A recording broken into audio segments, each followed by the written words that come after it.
Okay, I made it. I'm I'm on. Are y'all on with me? What's up? What is up? Let me just, check again. So earlier I did a test. Of course, not everybody was ready when I wasn't ready earlier, and now I don't know where everybody yet. But hold on, let's see.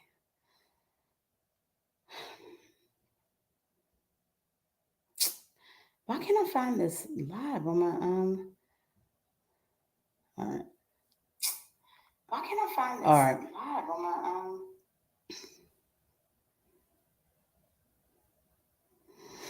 All right, so I'm in. Oh man, now this time nobody's here yet. All right. Well, anyway, so let me just get started on some headlines, and then we're gonna go into what we're gonna be talking about. But I wanted to share a story with you guys first. Let me pull it up. How's everybody doing today? I need somebody to show up, please. Where are y'all? Like, anybody coming yet?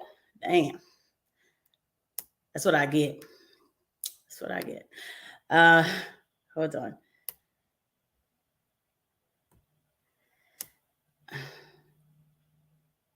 There we go. I want to share this headline. Bobby, what is up? You are here. Thank you. Good, good, good. I want to share this headline with you guys first to start on June 21st. This popped up um,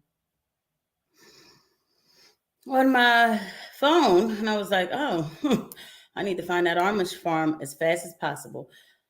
Um, Here we go. U.S. approves chicken made from cultivated cells, oh my God, the nation's first lab grown meat. Now, while I don't believe that this is the first lab grown meat, I think that it is, for me, it's the first one that they're saying that they approved. Therefore, there's many more to come. They probably have already been approving them. They probably have already been putting them in the market, whatever, I don't know. But the point is, it's here and it's made it to the news. So U.S. approves chicken made from cultivated cells. So that means they're lab grown. For the first time, I'm not going to read the whole article, but for the first time, U.S. regulators, okay, they approved it.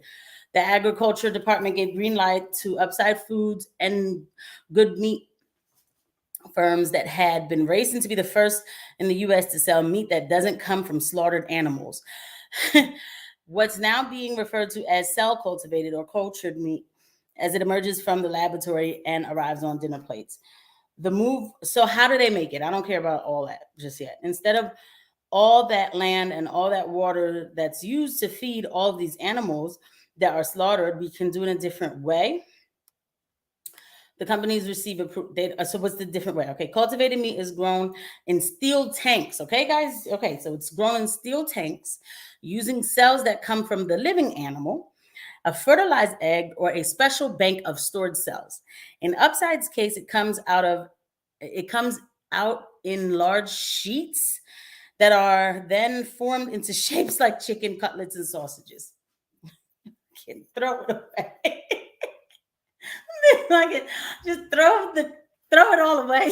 Just I give up, man. I give up. Like it's just too much. I can't even keep it. Like okay. Good Meat, which already sells cultivated meat in Singapore, the first country to allow it, turns masses of chicken cells into cutlets, nuggets, shredded meat, and satiries. All right, that's what's going on. But don't look forward to this novel meat in U.S. grocery stores anytime soon. That's a lie. Cultivated chicken is much more expensive than meat from whole farm birds and cannot yet be produced on the scale of traditional meat. The companies plan to serve the new food first in exclusive restaurants. So they're going to have them at special restaurants like Bar Kren, while good meat dishes will be served at Washington, D.C. restaurants. And yeah, they're going to, so that's what's going on. But they're on their way. It's not going to take long. Company officials are quick to note that the products are meat, not substitutes like the Impossible Burger or offerings from Beyond Meat, which are made from plant proteins and other ingredients. Let me tell you something. I had a Beyond Burger, and it was too good. Like, it was too good and juicy. I was like, no, no. So that's what's going on. And We already know that this is what they're trying to do. So the whole point is they always try to get you with the we have to save um, men, save your culture, kill an animal today. Okay. So what's up, Jeremy? So yeah, we always have to save the planet. We got to save the planet. And this is how we're going to do it. We're just going to make the cell grown meat, so that we don't want to kill the animals. God never said not to kill the animals, but he did say don't torture them. I mean, some animals are slaughtered in a way that is very disgusting. But at the same time, he didn't say you couldn't kill them, you know what I mean, to eat them. I mean, he did make man in charge of the world. We just did too much. But and it's going to help with greenhouse gases emissions and carbon. Right. Yeah, no. That farting like animal, because they'll do this with beef. So the cows, they fart too much. So we have to find a way to mitigate that. Like, are you serious? Acts 10:13. And Jeremy, you're gonna hate me. I'm gonna ask you if you could just do you think you could copy and paste it to the to the to the comments, and then I'll share it because I don't know exactly what it says. But so that's what's going on. We have to save the planet. So the people are worshiping the creation rather than the creator.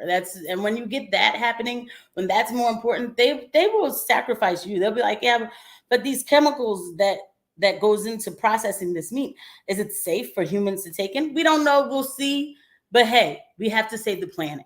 The planet comes first. Okay. So there you go. There's always going to be some good reason behind it. I don't really, to be a vegan, I don't, there's nothing wrong with being a vegan. Most 7 Days Adventists are vegans. I'm probably the only one who's not, but it doesn't have to be this way.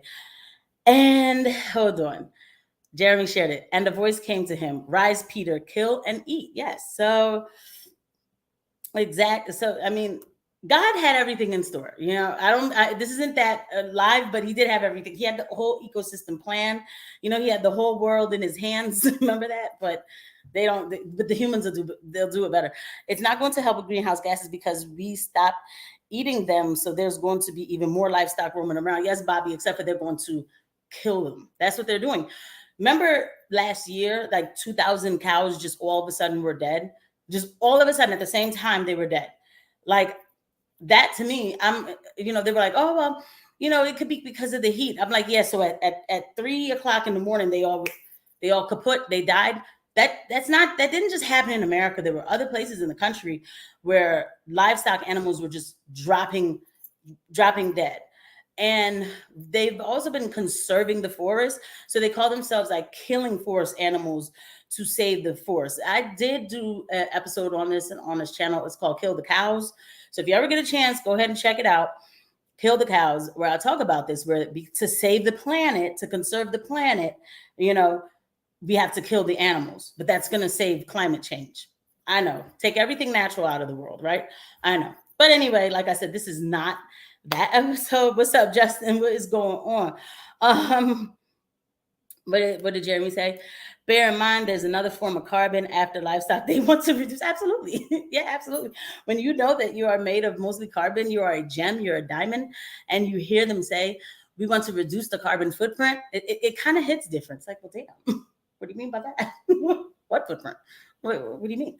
So that's why we have to know what's going on. But this, like I said, this is not that live, but I could go on for days. So since RFK Jr. has been all over the media, social media, on Joe Rogan, we just keep hearing his name.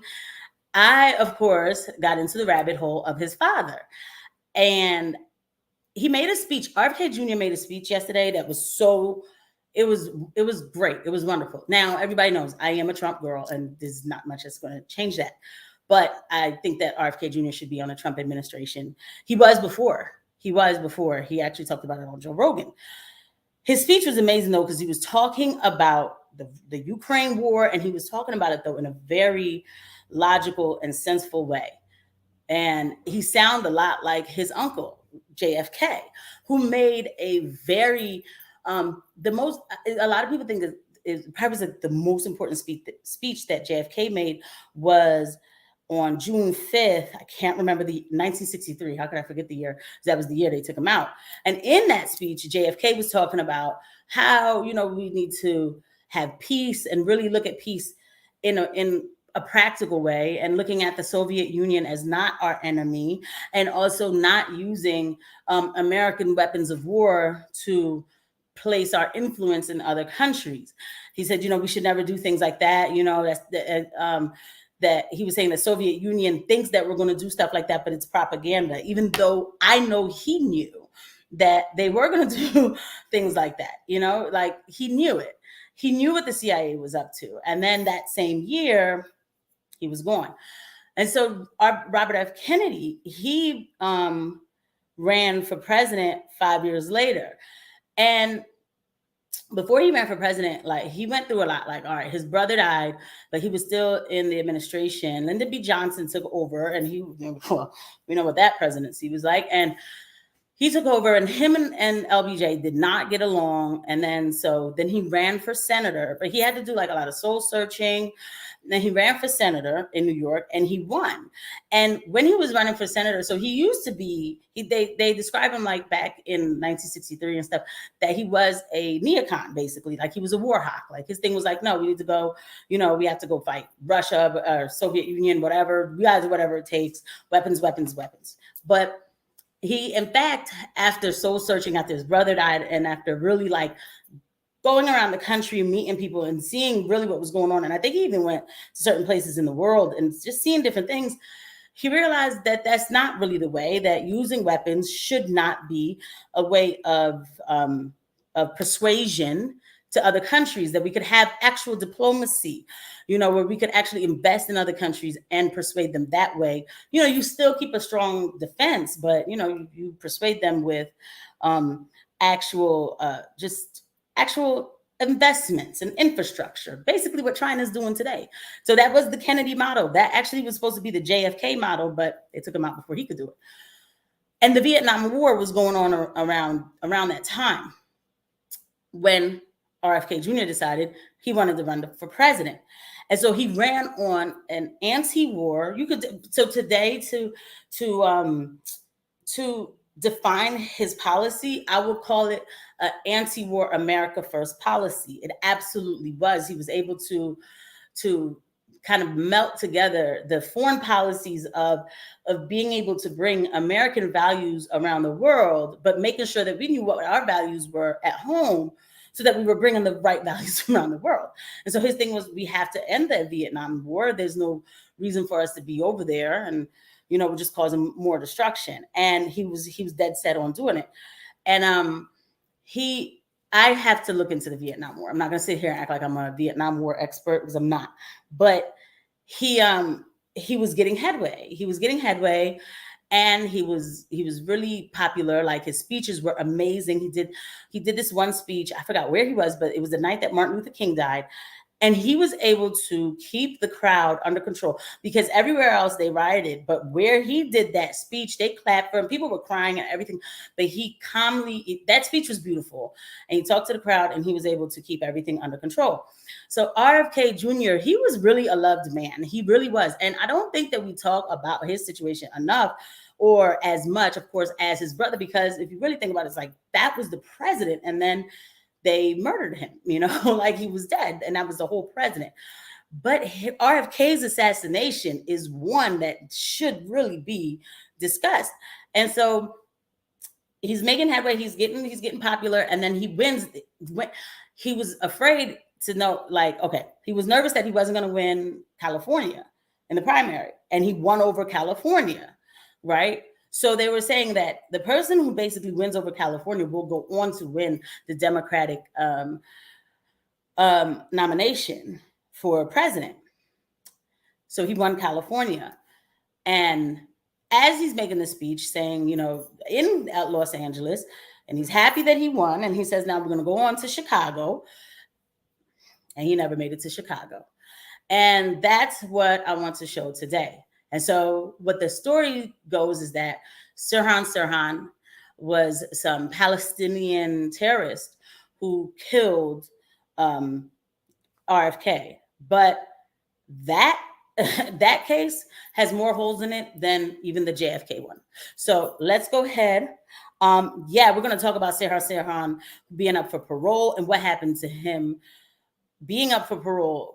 After you watch this, it's wow. That's all I can say. Now I'm gonna play as much of this as possible. I might skip a little bit so we could talk about it. But this episode I found, of course, on Rumble, because when you look up RFK assassination, all you find on YouTube is the corporate type, the accepted story on YouTube. Of course, on Rumble, you find everything. So let's go ahead and get into it. All right. So without further ado, oh God, I hope my thing works. Without further ado, let's go ahead and watch. It's very, very important. It was timed to be so many cycles per second, and it actually just meets with the brain patterns from alpha state.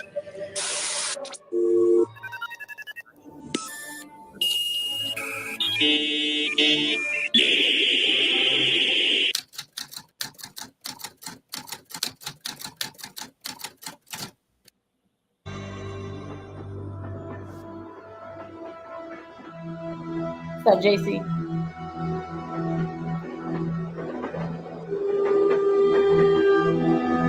Too much, and for too long, we seem to have surrendered personal excellence and community values in the mere accumulation of material things. Our gross national product now is over $800 billion a year. But that gross national product, if we judge the United States of America by that, counts air pollution and cigarette advertising and ambulances to clear our highways of carnage. It counts special locks for our doors and the jails for the people who break them. It counts the destruction of the redwoods and the loss of our natural wonder in chaotic sprawl. Shit. Sorry. Okay. It counts napalm, up, and it counts nuclear warheads and armored cars for the police to fight the riots in our cities. It counts Whitman's rifle and Speck's knife and the television programs which glorify violence in order to sell toys to our children. Yet the gross national product does not allow for the health of our children, the quality of their education, or the joy of their play. It does not include the beauty of our poetry, or the strength of our marriages, the intelligence of our public debate, or the integrity of our public officials. It measures neither our wit nor our courage, neither our wisdom nor our learning, neither our compassion nor our devotion to our country. It measures everything, in short, except that which makes life worthwhile. And it can tell us everything about America, except why we are proud that we are Americans.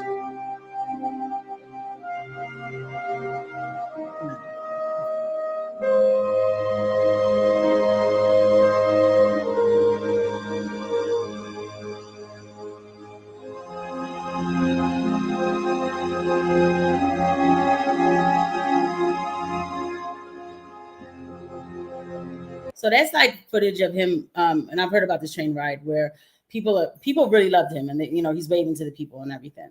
So all right, let's watch some more.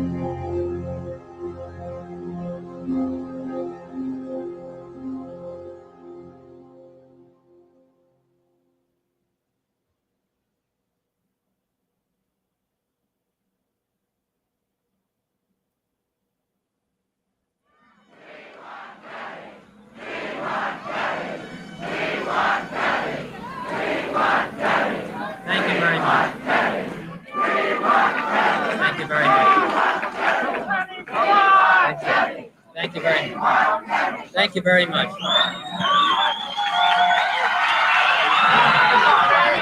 So my thanks to all of you, and now it's on to Chicago, and let's win there.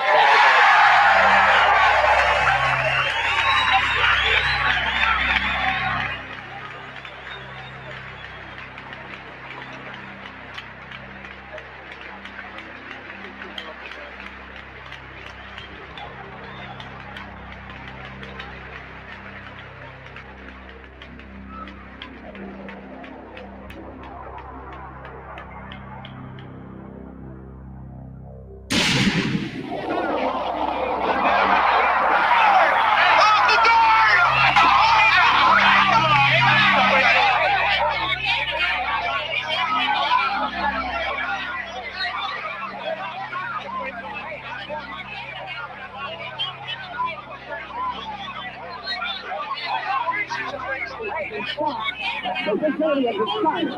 Seems like Robert Kennedy has been shot. My brother need not be idealized or enlarged in death beyond what he was in life. To be remembered simply as a good and decent man who saw wrong and tried to right it, saw suffering and tried to heal it, saw war and tried to stop it. Those of us who loved him and who take him to his rest today pray that what he was to us, what he wished for others, will someday come to pass for all the world.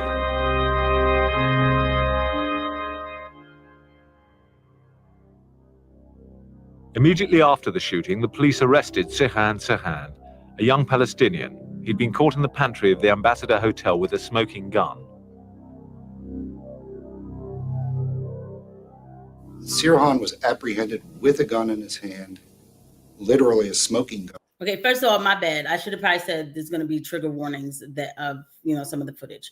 Second of all, just before we get into the forensics of everything, I mean, just that moment, you know what I mean? Like when I watch these things now, they didn't know what we know now.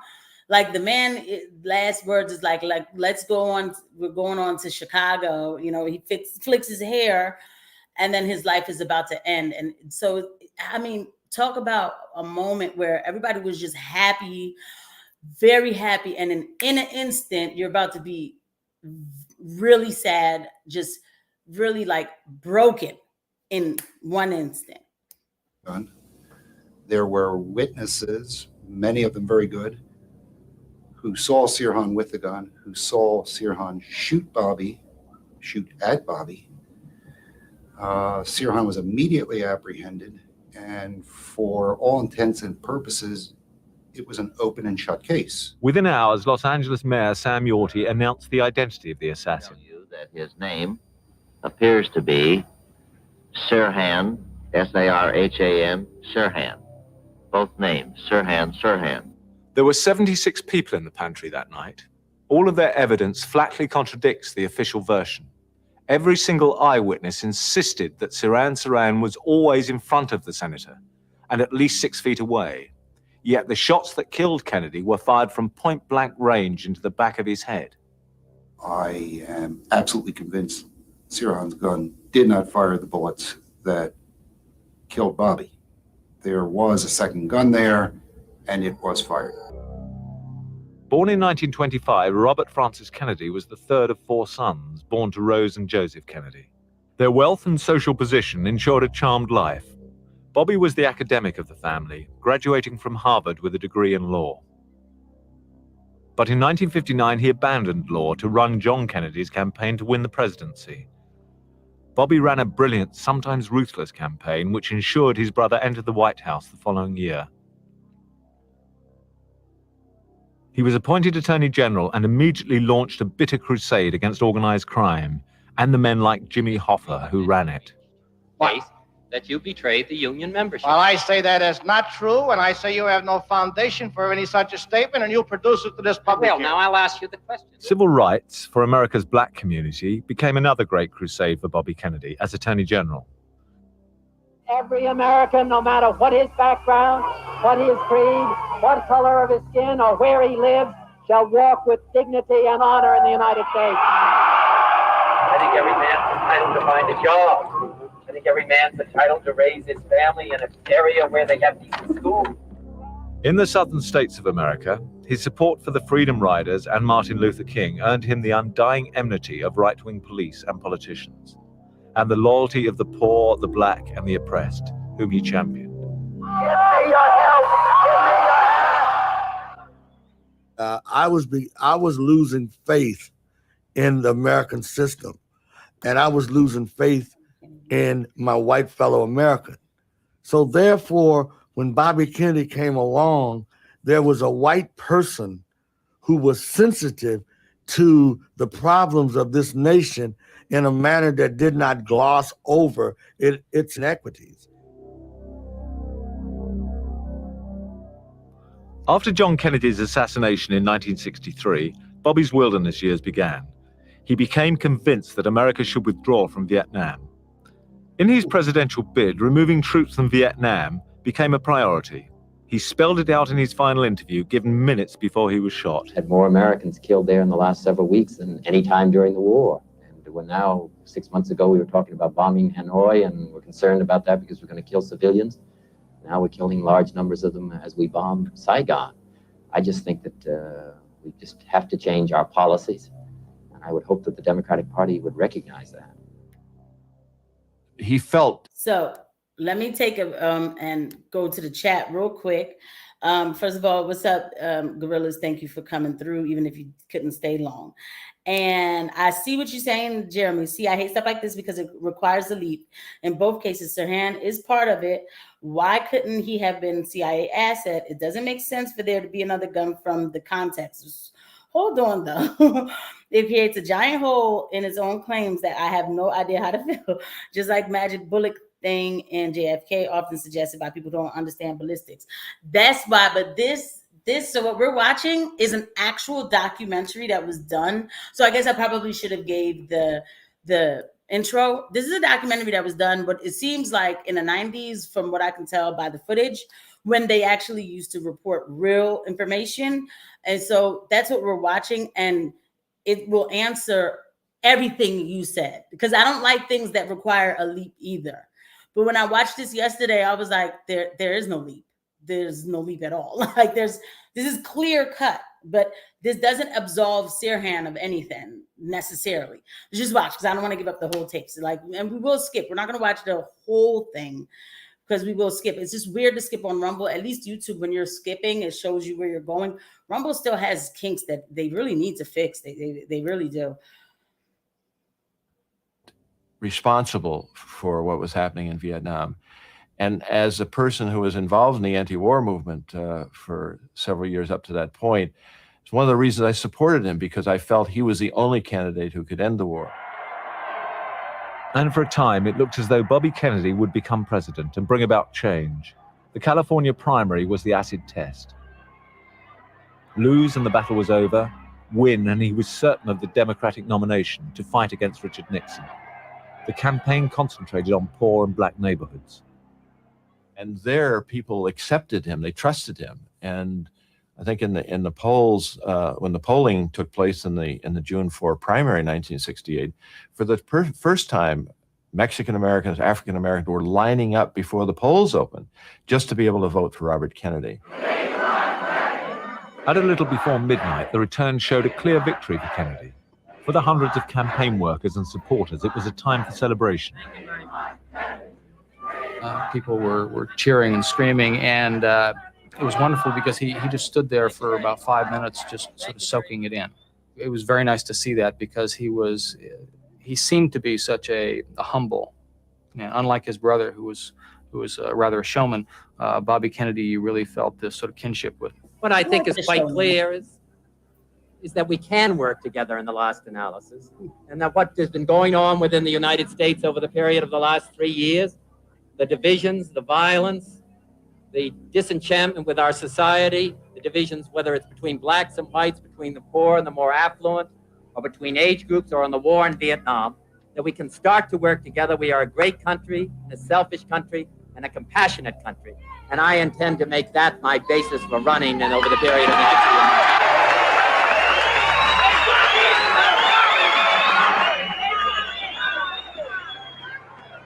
At that point, we turned to go to a press conference for the print media in the Colonial Room beyond the pantry.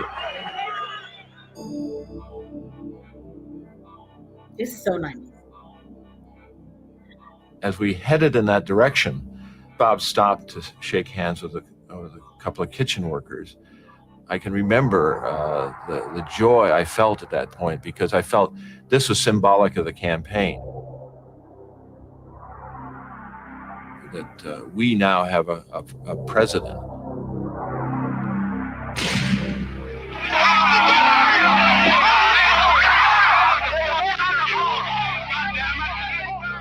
When the shooting started, and I just saw him drop. Like a puppet. The strings cut, he just twisted and fell. And people in front of me started to fall. I just started shaking violently, saw flashes, heard crackling, and just fell and blacked out. But later I found out that Bob's last words were, "Is everybody okay?" Wow, that's his last. So I always thought that he instantly died, but he was still talking. So really, what they should have did was kind of put his legs up and then cover the wound. Obviously, nobody's gonna know to do all that, but just, I mean, terrible. As with the assassination of JFK 5 years earlier, the police decided almost immediately that the killer was a lone, deranged gunman. They always find the killer immediately. Within hours of arresting Sirhan, Los Angeles police discovered an apparent motive for the assassination. They found notebooks at Sirhan's apartment containing threats to kill Kennedy because of his support for Israel in its war against the Arabs. They also discovered Sirhan had been seen earlier on the day of the shooting acting suspiciously. Sirhan had spent 4 hours rapid firing into targets at the San Gabriel Valley Gun Club. The intensity of his practice ensured that there were many witnesses able to identify him to the police.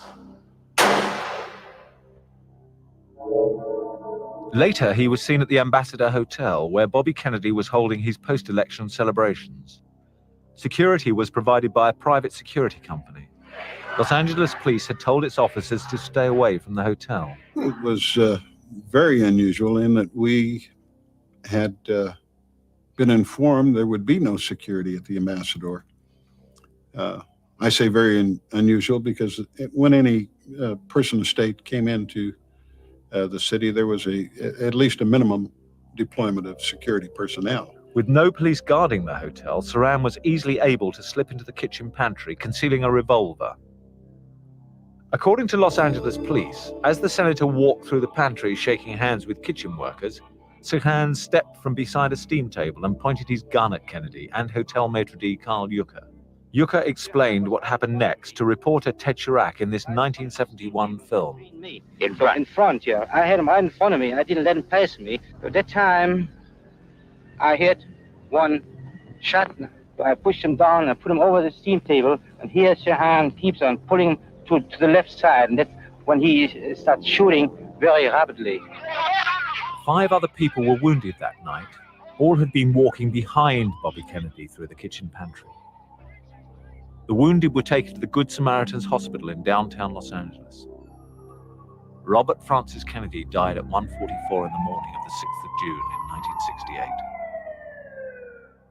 Later that morning, scene of crime officers, a police forensics expert, and Los Angeles coroner Thomas Noguchi began a careful examination of the scene of the shooting. All right, so it's going. The forensics expert was LAPD's chief criminalist Dwayne Wolfer.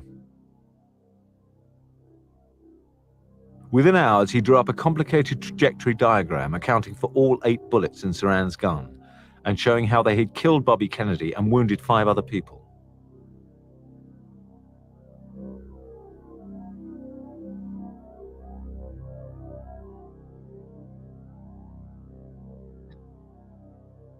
Bullet 1 entered Senator Kennedy's head behind the right ear. Bullet 2 entered Senator Kennedy's right rear shoulder approximately 7 inches below the top of the shoulder and was lodged in his spine. Bullet 3 entered Senator Kennedy's right rear back approximately 1 inch to the right of Bullet 2. This bullet traveled upward and forward and exited from the victim's chest. It then passed through a ceiling tile and was lost somewhere in the ceiling interspace. Bullet 4 passed through the shoulder pad of Senator Kennedy's suit coat, never entering his body, and traveled upward, striking Paul Schrade in the center of his forehead. Bullet 5 struck Ira Goldstein in the left rear buttock. Bullet 6 passed through Goldstein's trousers, ricocheted off the cement floor, and hit Erwin Stroll in the left leg. Bullet 7 hit William Weasel in the abdomen. Bullet 8 struck the plaster ceiling and then struck Mary Evans in the head. Now, this was obviously an open and shut case right from the beginning with all of the witnesses and the physical evidence. And I don't think it probably could have been handled in any better fashion than it really was. But from the outset, there were discrepancies in the evidence, which shows that Sirhan might not have been the only gunman to have fired. The Los Angeles police dismissed or ignored these discrepancies. But it appears that they concluded within about an hour's time that Sirhan acted alone, or that was going to be their conclusion, and they thereafter tailored all of the evidence to fit that conclusion. Sirhan's lawyer, Russell Parsons' trial strategy may have unwittingly assisted in the suppression of the evidence by never bringing up these crucial points. He even cut short the autopsy evidence, which would have proved Sirhan could not have killed Kennedy. Instead, he persuaded Sirhan to admit the shooting, but plead diminished responsibility, as he could remember nothing about it and still doesn't. Smart, but I've tried a lot of lawsuits and delays. A major discrepancy in the evidence was the distance between Sirhan and Robert Kennedy. The autopsy showed that the shots which hit Kennedy were fired from a distance of no more than 3 inches.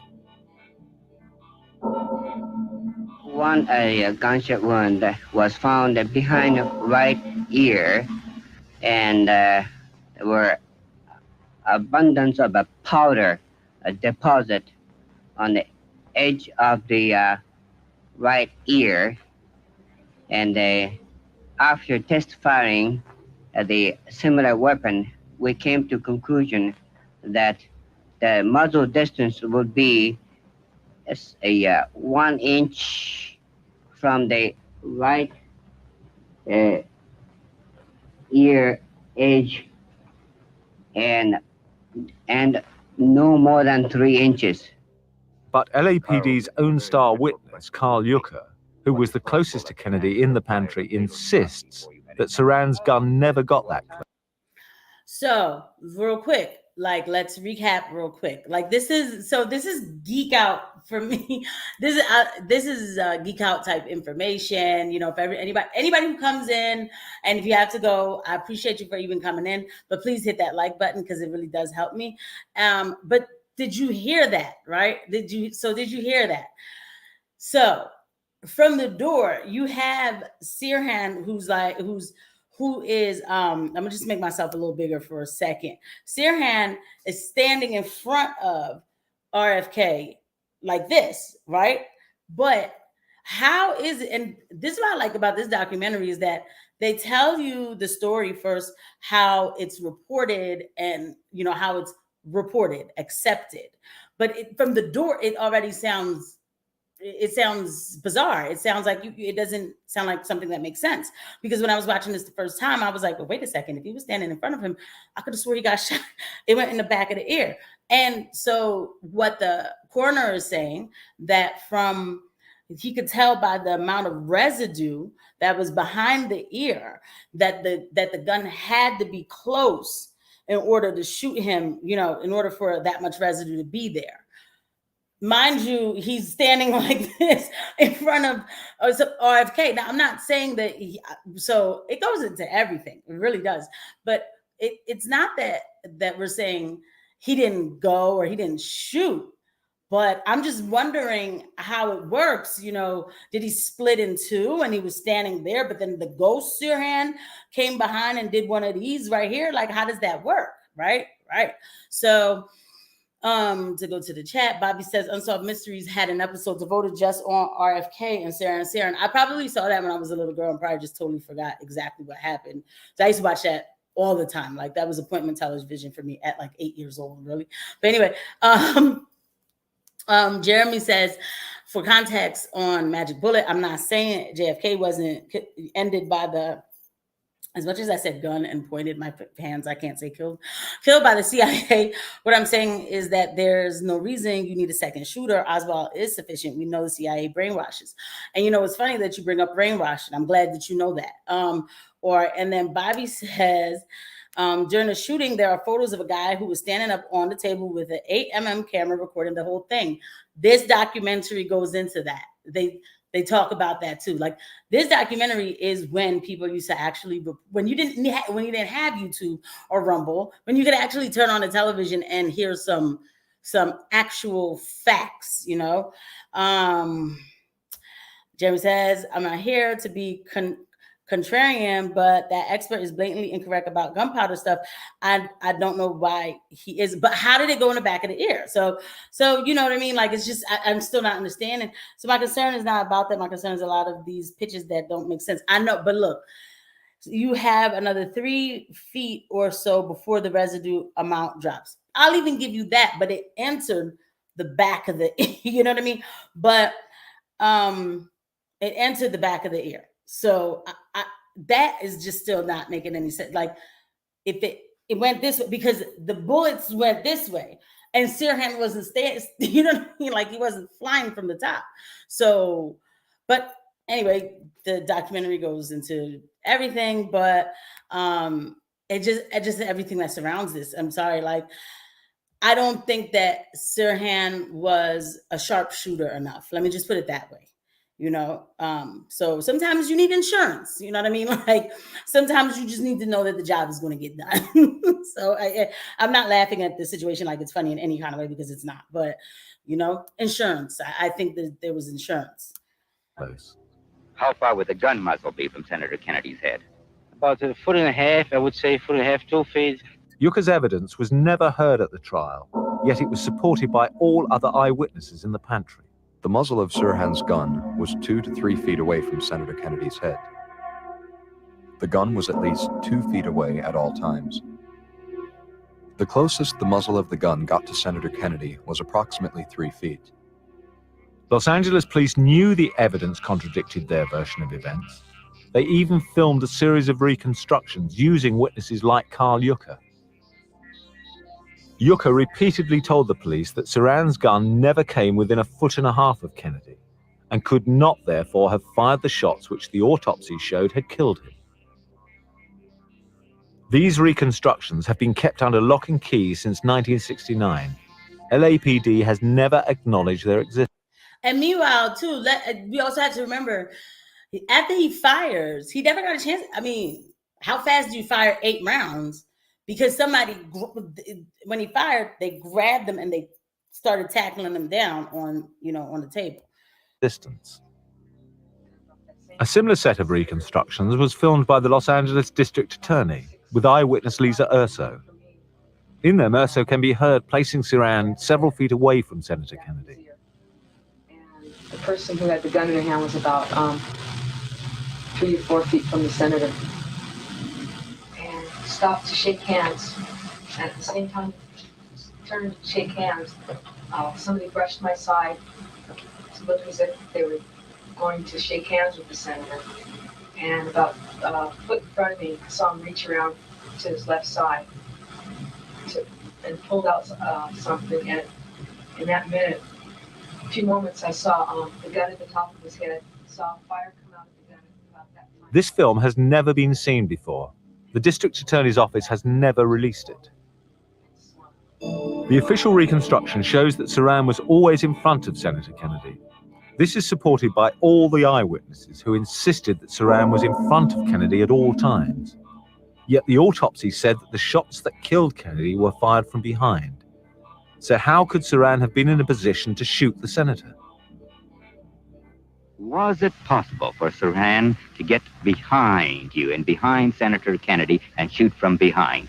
No, this was complete impossible, because Sirhan was in front of me, and he didn't have no way to go behind me. Another major discrepancy is the bullet trajectory analysis drawn up by LAPD criminalist Wayne Wolfer. Bullet 8, which he showed hitting Mary Evans on a downward ricochet, never happened. Mary Evans' medical report states quite clearly she was hit by a bullet traveling upwards. LAPD's account of the bullet which wounded Paul Schrade in the forehead is equally fantastic. The police said it had gone through the shoulder area of Bob's coat, didn't hit his body, entered and came out near the seam.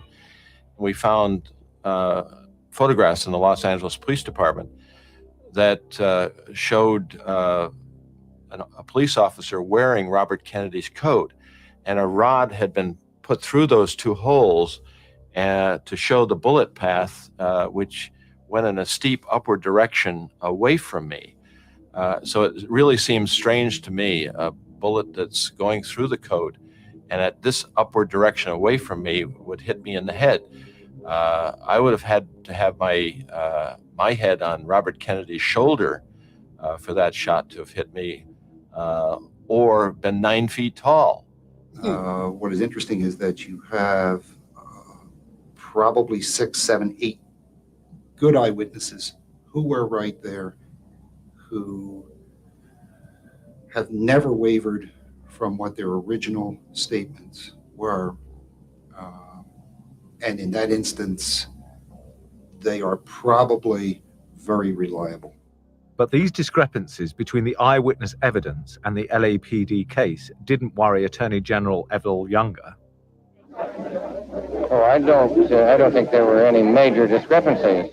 If somebody says 1 inch and somebody else says 2 inches, that's a discrepancy. But the jury didn't think it was a significant discrepancy, and neither did I. But none of the conflicting eyewitness evidence was ever put before the jury.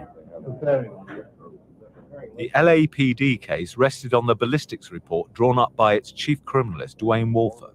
So you hear that? They didn't even, so all of this discussion that we're having right now, the jury didn't hear any of it. All they basically got was the picture that the LAPD, the bullet trajectory picture that they put together. That's what the jury had. And the fact that Sirhan was there and he had a gun in his hand. Like if it was me and it was 1960, 65 or 60, excuse me, 68 or whenever this went, 1968, I would have been there too. Like, oh, all right, yeah, he did it. If I didn't hear anything else, there's somebody dead, he has a gun. Yeah, he did it.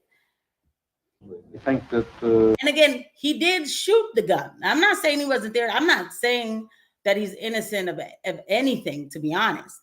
But I'm saying that it, of course, appears clear cut, no question. My issue is this, Rodolphe. My issue is this.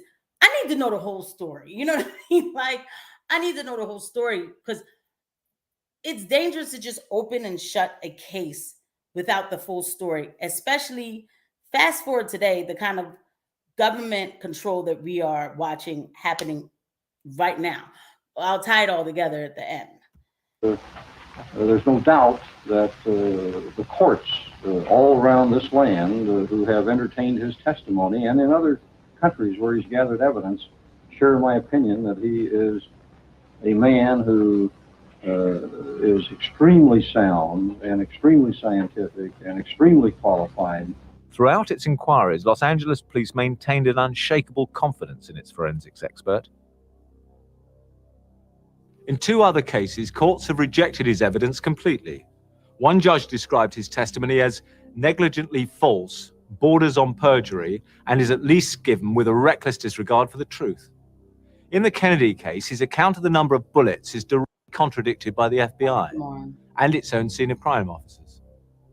Probably upwards of 90% of that forensic evidence was badly mismanaged. The FBI found another major discrepancy in the LAPD case. In the center divider, its scene of crime officers found 2 .22 caliber bullet holes. The importance of those 2 holes is that they would be 2 more bullets than Sirhan's gun was capable of firing. Sirhan's gun fired 8 bullets. According to the Los Angeles Police Department, they have accounted for all 8 bullets, and in their accountability, those 2 holes in the center divider do not figure into it. The FBI report states that its officers ultimately located 4 extra bullets in the woodwork, taking the total to 12. Remember, any more than 8 bullets in the pantry means there had to be a second gunman. So how do we, I mean, there we go again. So his gun can only have 8 bullets inside it. So, but then they found 4 extra bullets. So what's going on? Like it's just for me, like, I guess because I'd never visited, I think I visited this case once in my life and I probably was 10, like, but to listen to it again in this kind of detail, it just begs there's a lot of questions. And it was sloppy. It was so sloppy that they were very sloppy in what they did. In fact, more than 10 police officers later made statements that they saw evidence of bullets in the pantry woodwork. I observed what appeared to be a small caliber bullet lodged in a door jamb. I saw quite a few bullet holes. One of the investigators said, "We've just pulled a bullet out of here." I recall a man trying to take a bullet out of the door frame with a silver knife. I remember taking lots of pictures of bullet holes. Dwayne Walther also marked the holes using string to illustrate the bullet trajectory. Despite this testimony from its own officers, LAPD now insists the marks it photographed were merely nail holes. That's completely false and erroneous. I was there right at that moment and observed it, and they were positively bullet holes. Anyone who's saying anything other than that didn't actually see those holes the way I saw them and does not know what they're talking about. There is substantial evidence, particularly the evidence pointing to the probability that there was more than 8 bullets recovered from the scene, therefore more than one gun fired. It indicates there was someone else involved. I don't have any doubt that there was another gun in the pantry and that it was fired. Sirhan's gun and the bullets fired from it are responsible for wounding 5 other people. Right. I am absolutely convinced Sirhan's gun did not fire the bullets that killed Bobby. At Sirhan's trial, Dwayne Walther testified that the bullets recovered from Bobby Kennedy's body came from Sirhan's gun and no other gun in the world. However, the reality is very different. Since 1971, 3 of America's leading ballistics experts have all identified clear differences between those bullets and the others test fired from Sirhan's gun. And an official scientific investigation has concluded that there was insufficient evidence to make such a claim. Just sloppy. Just really sloppy. But there were also witnesses who told the police they saw 2 people escaping, a young couple who'd boasted they'd killed Kennedy. When a young couple in their late teens or early 20s came running by in a state of glee, very excited, very happy, shouting, "We shot him, we killed him." I recall saying they're getting away, or something very similar to that, meaning that I felt that they were part of whoever it was at the time that was shooting the senator. The most persuasive witness was Sandy Serrano. She gave her account in a television interview less than an hour after the shooting. She would be browbeaten by the Los Angeles Police Department and has never spoken out since. Came running down the stairs and said, "We've shot him, we've shot him." And I says, "Who did you shoot?" And she says, "We shot Senator Kennedy." Well, it clearly worried him because it was inconsistent with our conclusion that Sirhan was there alone and acting. So this part about all right, let's go to the chat real quick. What is up, Coach? Thank you for coming through. Right? Yeah, first of all, it is sad what happened, right?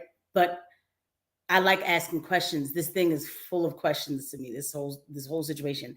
And yes, Bobby's death is like building number 7 of the World Trade Center. I mean, this one, like, I always talk about that building. I just don't understand how that just collapsed like that. I don't know. I always talk about it, But so they go into these other 2 people that everybody else saw and who were saying certain things. I don't know where they tie in. I'm not saying everything is clear cut, but we'll keep watching because I mean it's part of the full case. So Acted alone. They badgered and browbeat witnesses to get them to change their stories. And they were trying to embarrass me and question my sanity and question my intent. That was the most grotesque abuse of police power I had ever witnessed.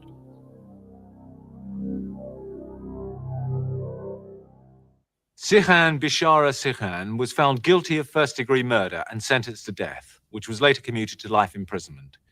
He has never been able to remember anything about the assassination, not even the dark-haired woman in a polka dot dress seen with him by 11 separate witnesses in the Ambassador Hotel that night. Today, Sirhan is still held in Soledad High Security Prison. From the outset, LAPD and the District Attorney's Office announced it would carefully examine any evidence which pointed to a conspiracy. We've interviewed 4,000 people, and we've done it because someday somebody, for purposes best known to themselves, regardless of the evidence, is going to try to prove that Sirhan didn't do it, that this was a conspiracy, that this is some big mysterious plan that, in spite of all the investigation, we haven't been able to uncover. We knew it would happen.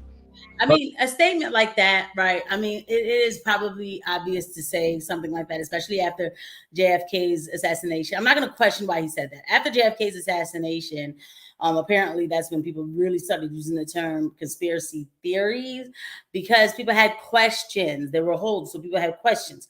So I'm not shocked necessarily that the district attorney made that statement. But it does kind of feel like, if you don't like this movie, you're racist, and then the movie's not good, so it's just a bunch of racists who like the movie. Just like a preempt kind of like, let's just fix it just in case, because someday. But again, I'm not shocked that he said that. So that's not some big red flag to me. I just think it's just a little funny. That's all. But the accounts of the eyewitnesses and the physical evidence conflicts with the official version. Real quick, yes, Jeremy. We do. If you just keep watching, I know I don't like I don't like taking things as face value, but we do have evidence. Sirhan's gun and the bullets fired from it are responsible for wounding 5 other people. I am absolutely convinced Sirhan's gun did not fire the bullets that killed Bobby. But Los Angeles police ignored, destroyed, and covered up this evidence. The LAPD did a terrible job of handling the evidence. They did not care for it properly. They didn't inventory it properly. They destroyed it. They altered it. They falsified it. The cover-up began even before the courts had finished hearing the case against Sirhan. Coroner Thomas Noguchi was told to keep his autopsy findings secret. Found in the senator's remains. I was advised not to have any information released as to the death of Senator Robert F. Kennedy. I told him I cannot do that. Unable to gag Noguchi, the Los Angeles authorities fired him, alleging misconduct in the Kennedy autopsy. Hear that? Well, a paradox that's never been explained is how the Los Angeles County, through the district attorney's office, could base a murder charge on the autopsy of Dr. Noguchi, and then in the hearing relative to his firing, tried to take the same autopsy to show that he should be fired. I said things that I have to do, and that is the cause of death and circumstances surrounding death. And naturally, there's sometimes a puzzle. Jigsaw puzzle is not complete. I cannot adjust to this circumstance to fit the scientific fact. Finally, on August the 1st, 1969, Los Angeles District Attorney's Office was forced to abandon its case against Noguchi. The coroner was reinstated. So you hear that? They try to say the man messed up the autopsy of Robert F. Kennedy, but they still use the same autopsy that they tried to say that he messed up for their case. They use his autopsy. So, well, which one is it? How do you have that, right? And Dr. Thomas Noguchi was from the generation of actual integrity in the medical field. No matter what you were doing, you took an oath and you stayed true to ethics. And so when they came and told him, like, yeah, we need you to make this look like something else, he was basically like, no, I can't do that. Like, I cannot do that. And he didn't. And so then he was persecuted, right, for a while. Also, like, that's how it used to be in medicine, or even a coroner. I mean, that's all, it's all dealing with the body. He's a doctor. But nowadays, people just be like, oh, okay. I've been told at a nursing home, change the change your note. Go back. You need to fix this note because we don't think that this is when. And I used to tell him, like, don't. You're gonna have to find somebody else. Do not come here with it. Like, I'm not doing it. I'm not doing it. By then, Los Angeles Police Department had already destroyed much of the key evidence. The center dividers where scene of crime officers noted bullet holes and .22 caliber bullets were destroyed on the 27th of June 1969. The official reason given by the LAPD was that they would not fit in a filing cabinet. They destroyed 2,400 photographs were burnt secretly in a hospital incinerator. Among those photographs were the only pictures taken at the moment of the assassination itself. Now, this is everything that took place in the pantry during the shooting from behind Robert Kennedy.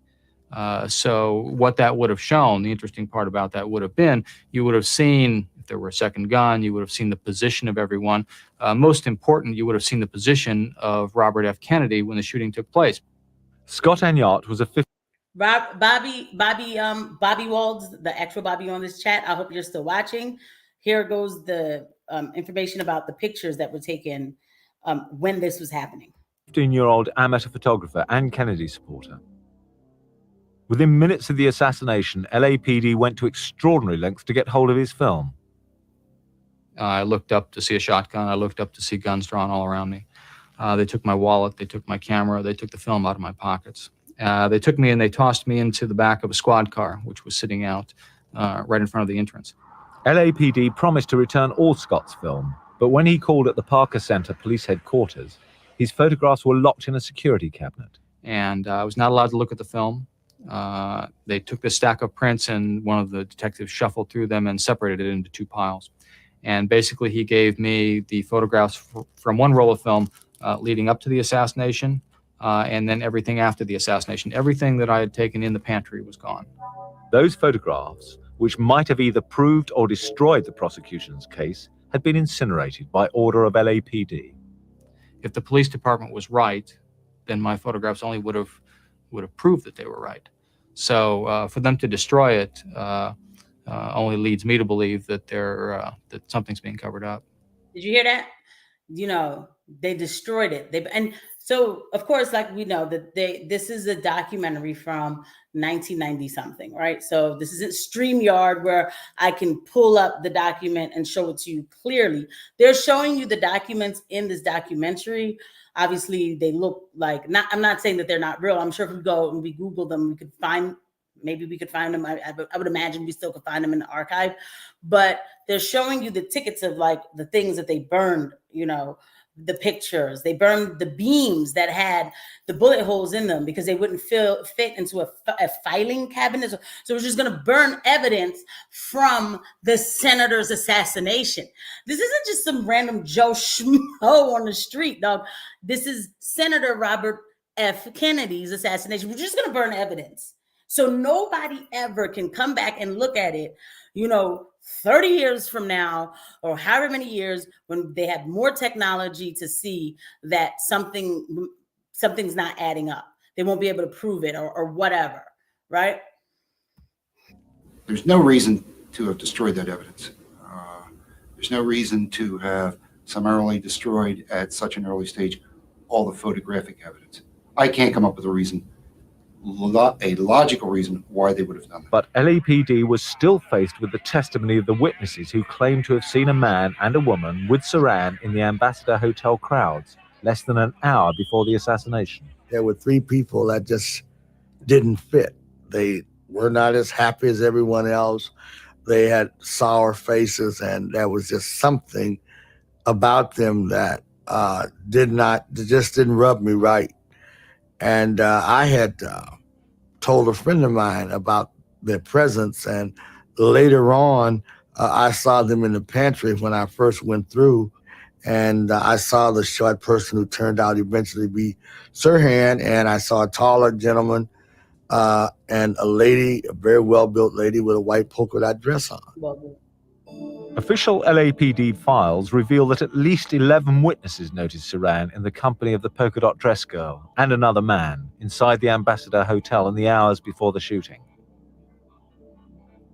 At a little before midnight, a witness saw them enter the pantry via an outside stairway, which led from the car park to the second floor of the hotel. When he started to shoot, the other two turned and ran through a side door. And I said, they're getting away. The couple ran out the way they came in, then onto a stairway where Sandy Serrano, a young Kennedy worker, was standing. I was standing there just thinking about how many people there were and how wonderful it was. Then this girl came running down the stairs in the back, and said, "We've shot him, we've shot him." And I says, "Who did you shoot?" And she says, "We shot Senator Kennedy." And after I can remember what she had on and everything. She was Caucasian.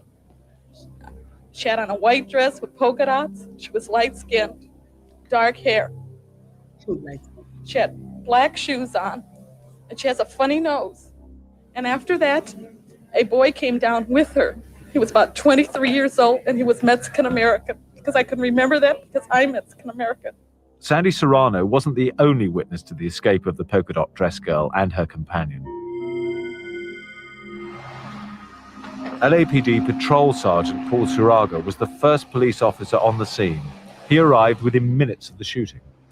Immediately, he was met by an older couple in a state of near shock. They were quite hysterical, very hysterical, and were spontaneous.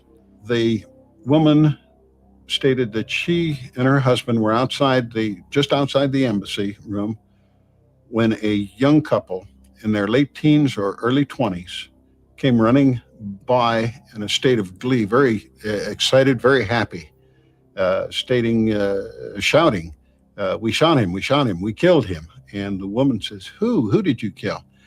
And the young lady said, "Kennedy, we shot him, we killed him." I immediately put out a broadcast with the description of the suspects, male and a female Caucasian, the female Caucasian wearing a polka dot dress. The source of it. But within minutes, Paul Chiraga's urgent APB was abruptly cancelled by a senior officer. He said, "Well, I want you to stop putting out that broadcast. Suspects, words of effect, the suspect's in custody."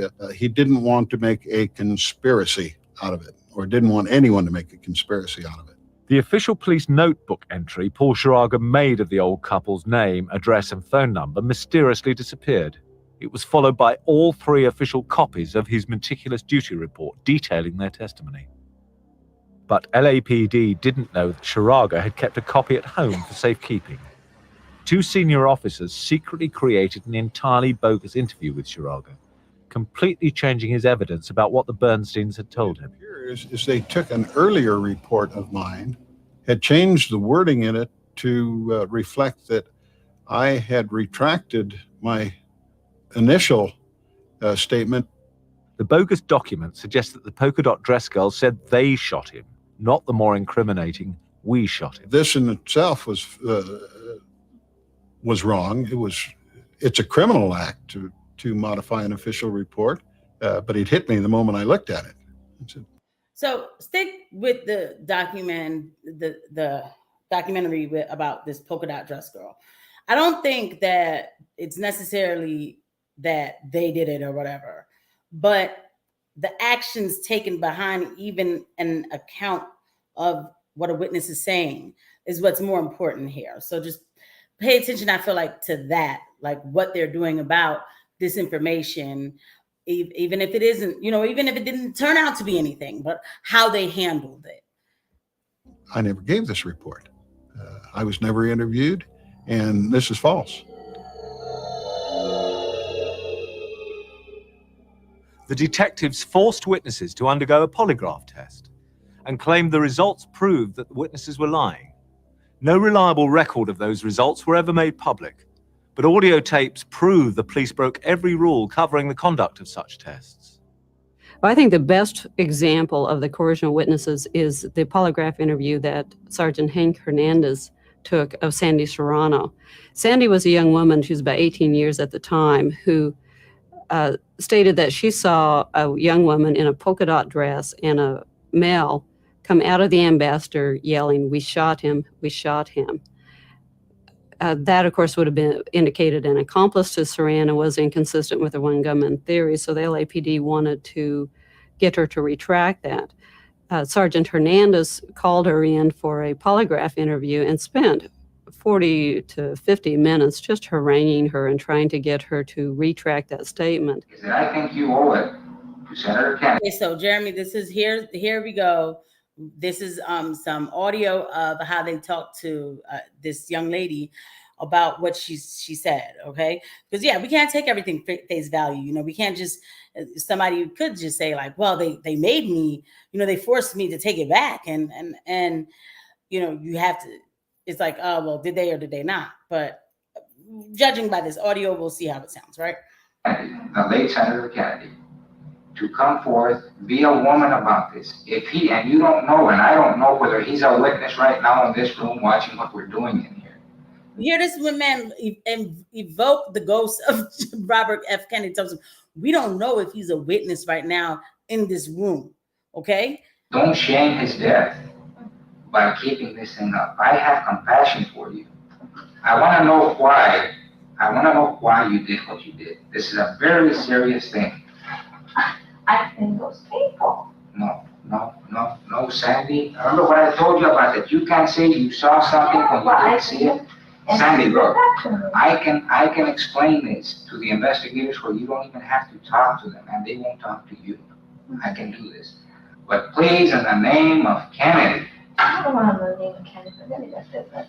You know that this is wrong. You might want to be pushing it out with a smirk on your face, with a smile, but you know that deep inside what I'm telling you. I remember seeing a girl. No, I'm talking about what you have told here about saying a person tell you we have shot Kennedy, and that's wrong.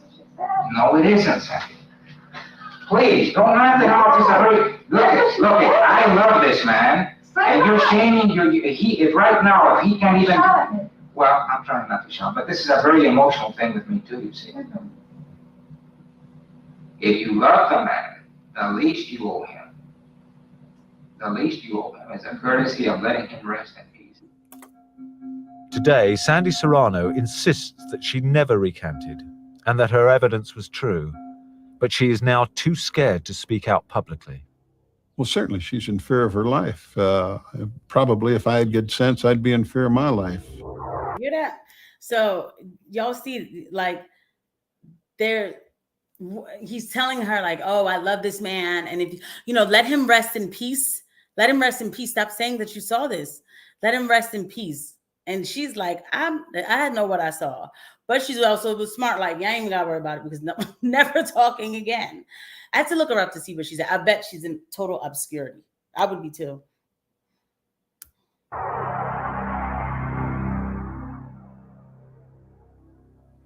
But why should the Los Angeles police devote so much time and effort to conceal the truth? And who would benefit from the assassination of Bobby Kennedy? There are those like Paul Schrager who believe the CIA was deeply implicated. There were incidents that I found out since that indicate that CIA men were actually running the downtown headquarters, namely the Hernandez and Pena, who had retired some years before and went to work for government agencies that were no more than front agencies for the CIA. And lo and behold, on the night of the assassination, within minutes, they were present and managing this command control center. Sergeant Hank Hernandez and Lieutenant Manny Pena were the two key officers in the polka dot dress inquiry. Hernandez boasted to Sandy Serrano about his polygraph work for government agencies. I have been called to South America, to Vietnam, Europe, and I have administered tests. The last test that I administered was to the dictator in Caracas, Venezuela. He was a big man, a dictator. Mm-hmm. Perez Jimenez was the last name. Mm-hmm. And this is when there was a transition in the government of Venezuela, and that's when President Betancourt came in, but this is all behind. But there was a great thing involved over there, and I tested this gentleman. Hernandez denies ever having worked for the CIA. Paul Schrager and other critics believe only federal security agencies carried out polygraph tests in such diverse and high-powered circles. Manny Pena was brought in to run the Robert Kennedy investigation from a Washington, D.C. organization, the Agency for International Development. 4 years later, a congressional committee would reveal that AID functioned as a front for the CIA. But why should anyone, let alone the anonymous CIA hierarchy, want Bobby Kennedy dead? What motive could it have had? From his days as Attorney General in the John Kennedy administration, Bobby had pursued policies and targeted opponents which directly threatened the CIA. His self-proclaimed crusade against organized crime had begun to highlight the long-standing links between organized crime bosses and CIA chiefs, a link exemplified by the joint Mafia-CIA assassination attempts on Fidel Castro. After the fiasco of the Bay of Pigs, he and John had publicly sworn to smash the CIA into 1,000 pieces and cast it to the wind. So I want y'all to just let that marinate, okay?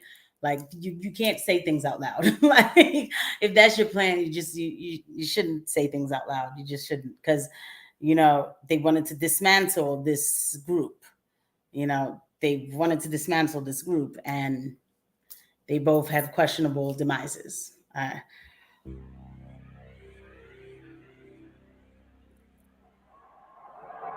After his brother's assassination, Bobby's support for the student-based anti-Vietnam War movement categorized him in the minds of many Cold War warriors as a threat to national security.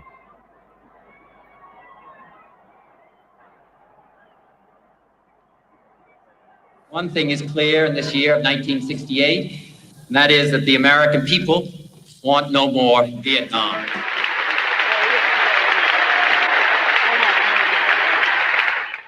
A lot of the people in the center and to the right in America did not appreciate that because he was raising problems they wanted to ignore.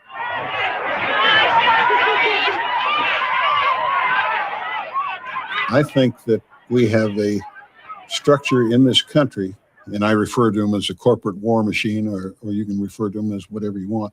I believe that they did and will do anything that they need to or that they want to preserve their status quo.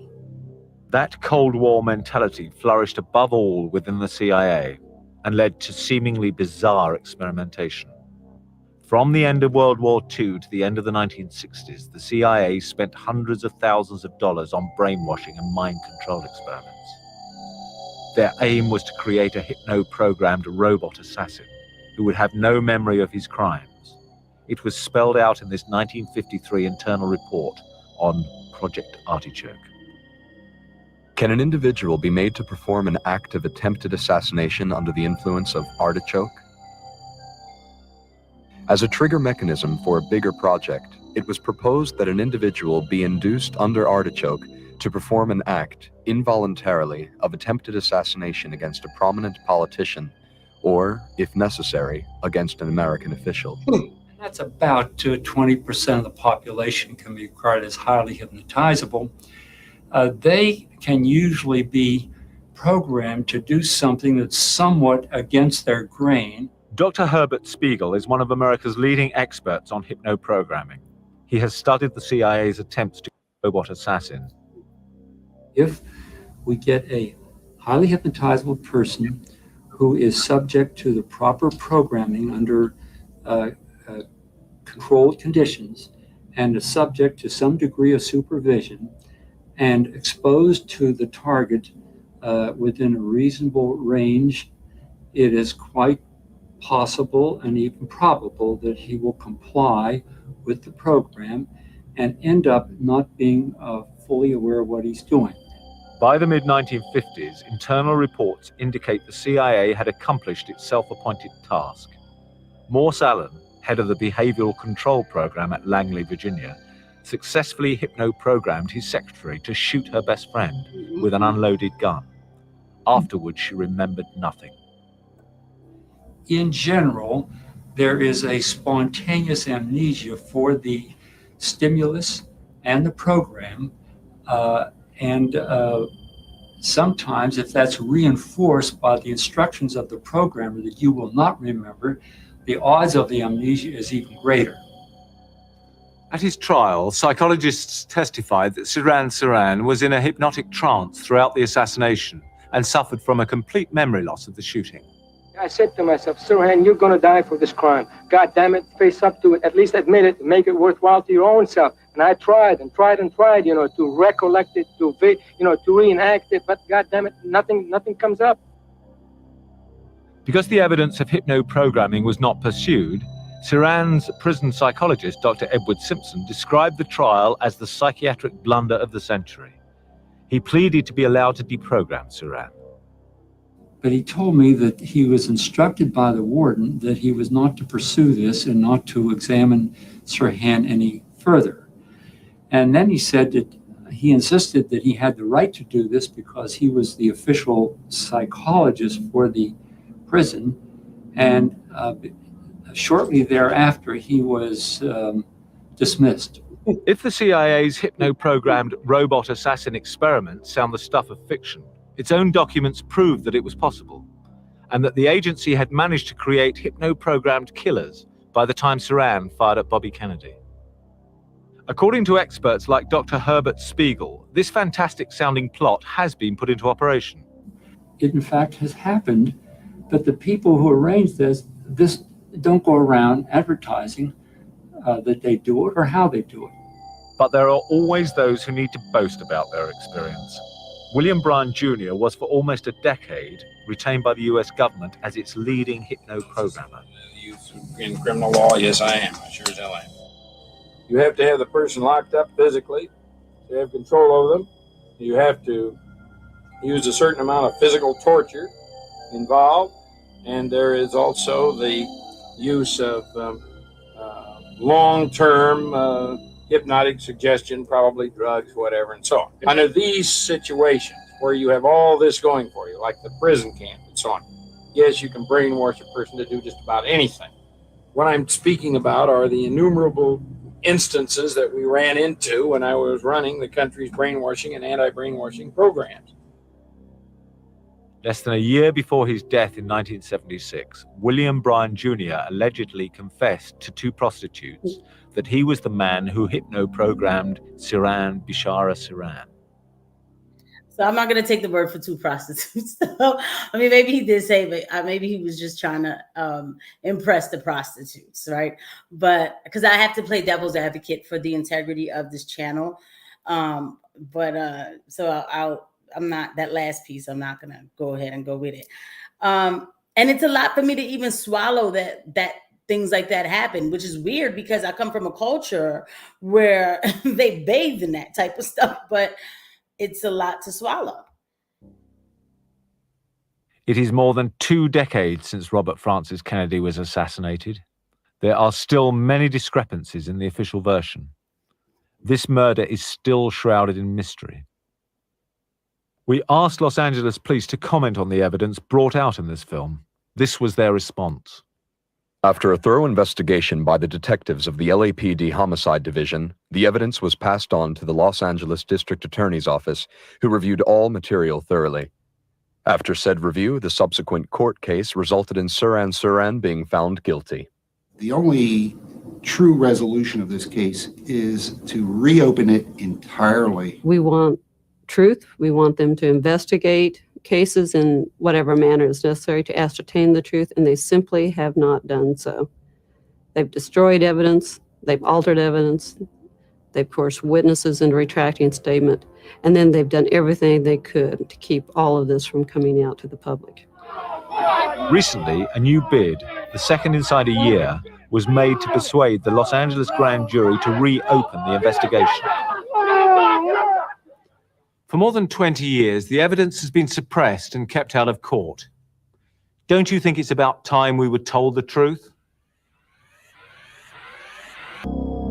Now, with Robert F. Kennedy Jr.'s calls for a new investigation into the assassination of his father, Bobby Kennedy. A couple of these clips, these are clips of,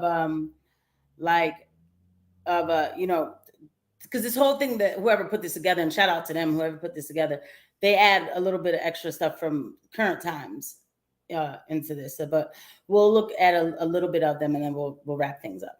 Shot the night that he won the California Democratic primary. Nearly 50 years ago, a gunman was quickly captured and convicted, but now RFK Jr. wants this case reopened, and ABC's Adrienne Bankert is here with more on the story. Adrienne, good morning. Good morning to you too, Paula. Yes, for decades, conspiracy theories about Kennedy's assassination have swirled, but this morning, one of those theories has support from an unlikely candidate, his son.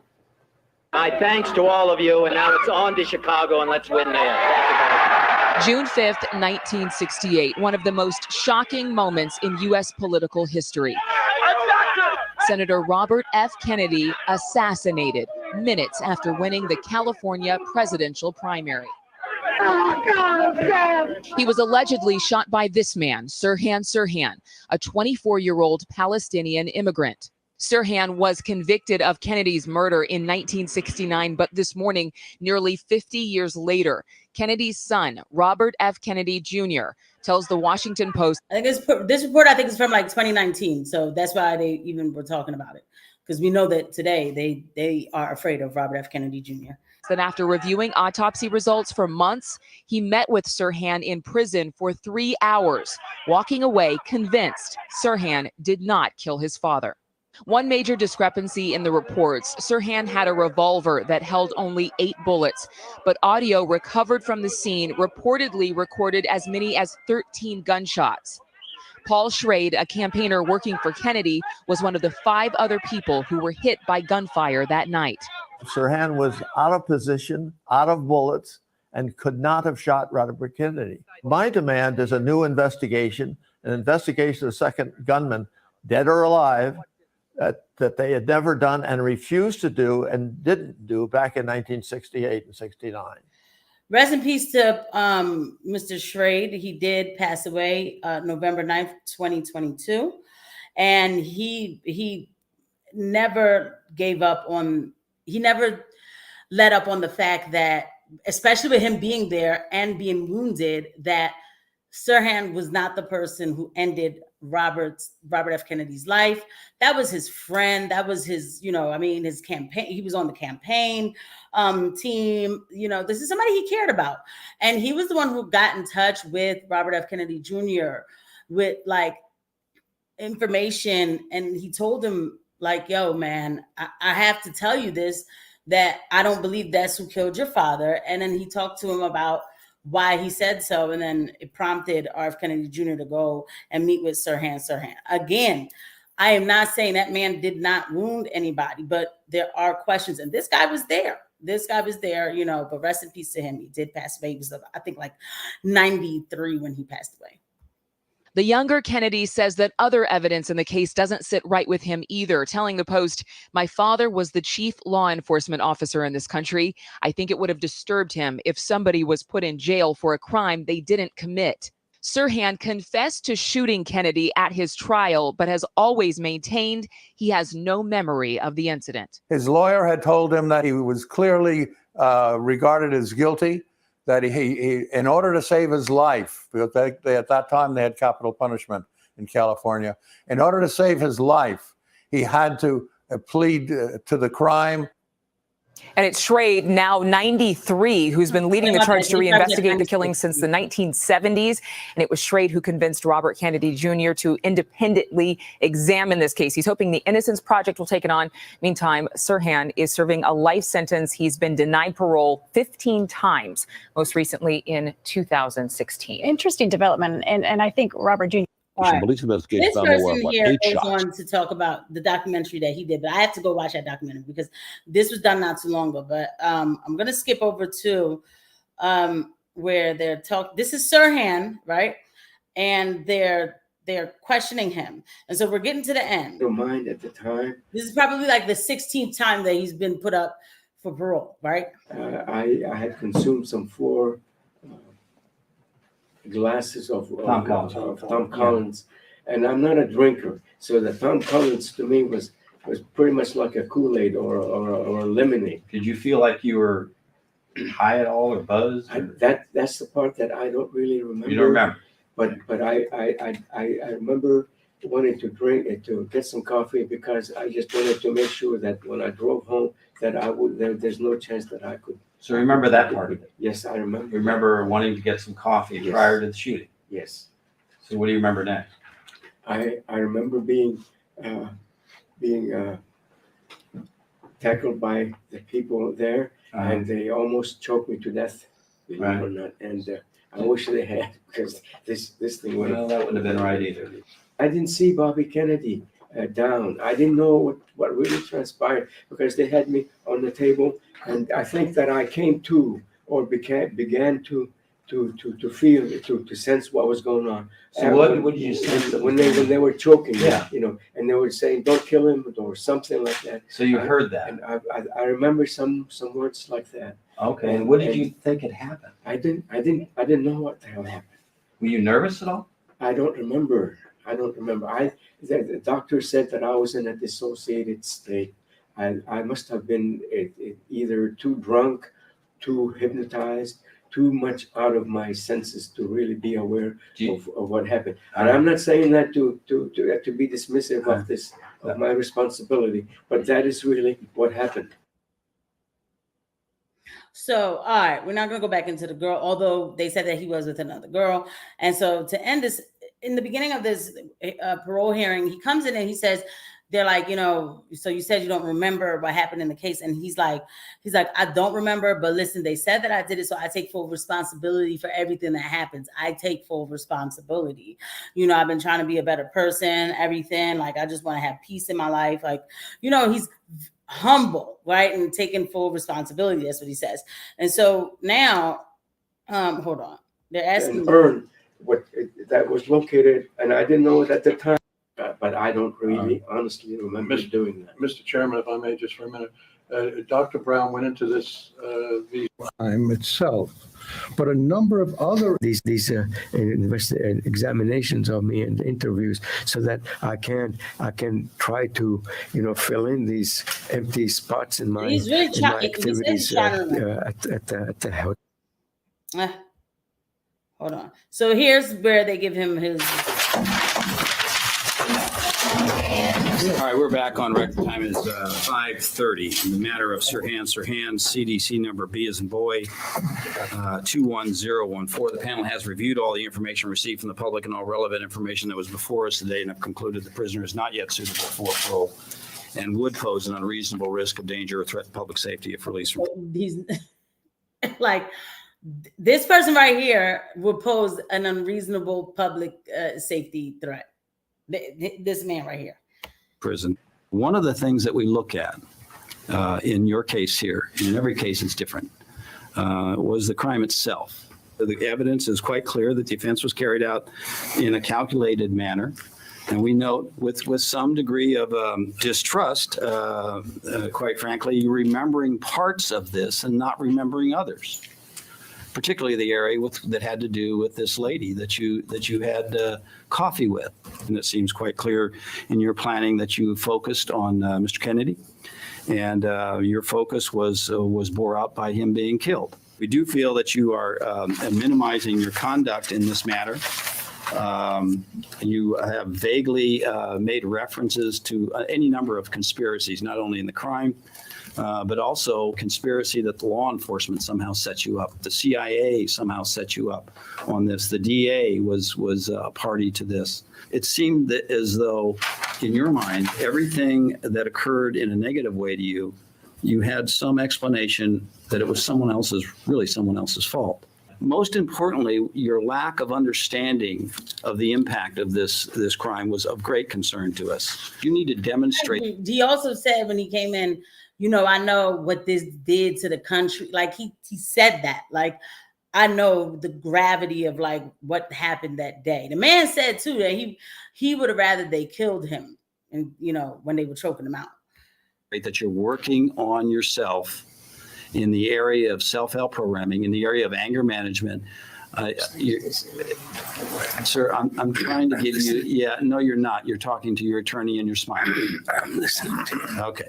So it does indicate to us that you need more work. Even to one point making a comment that the Twin Towers, that the COs were alleging the Twin Towers might have been directed by you. That was a comment you made here today. Yes, they did, sir. Sir, you're not going to interrupt me again.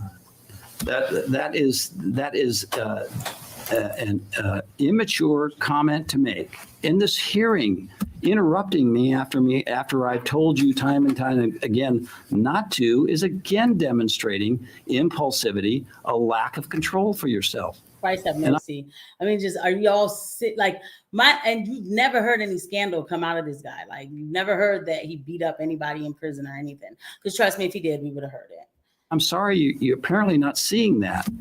An individual who has a grasp and a grip on themselves on how to handle their anger issues does not act the way you do. Again, you do not take adequate responsibility for your crime.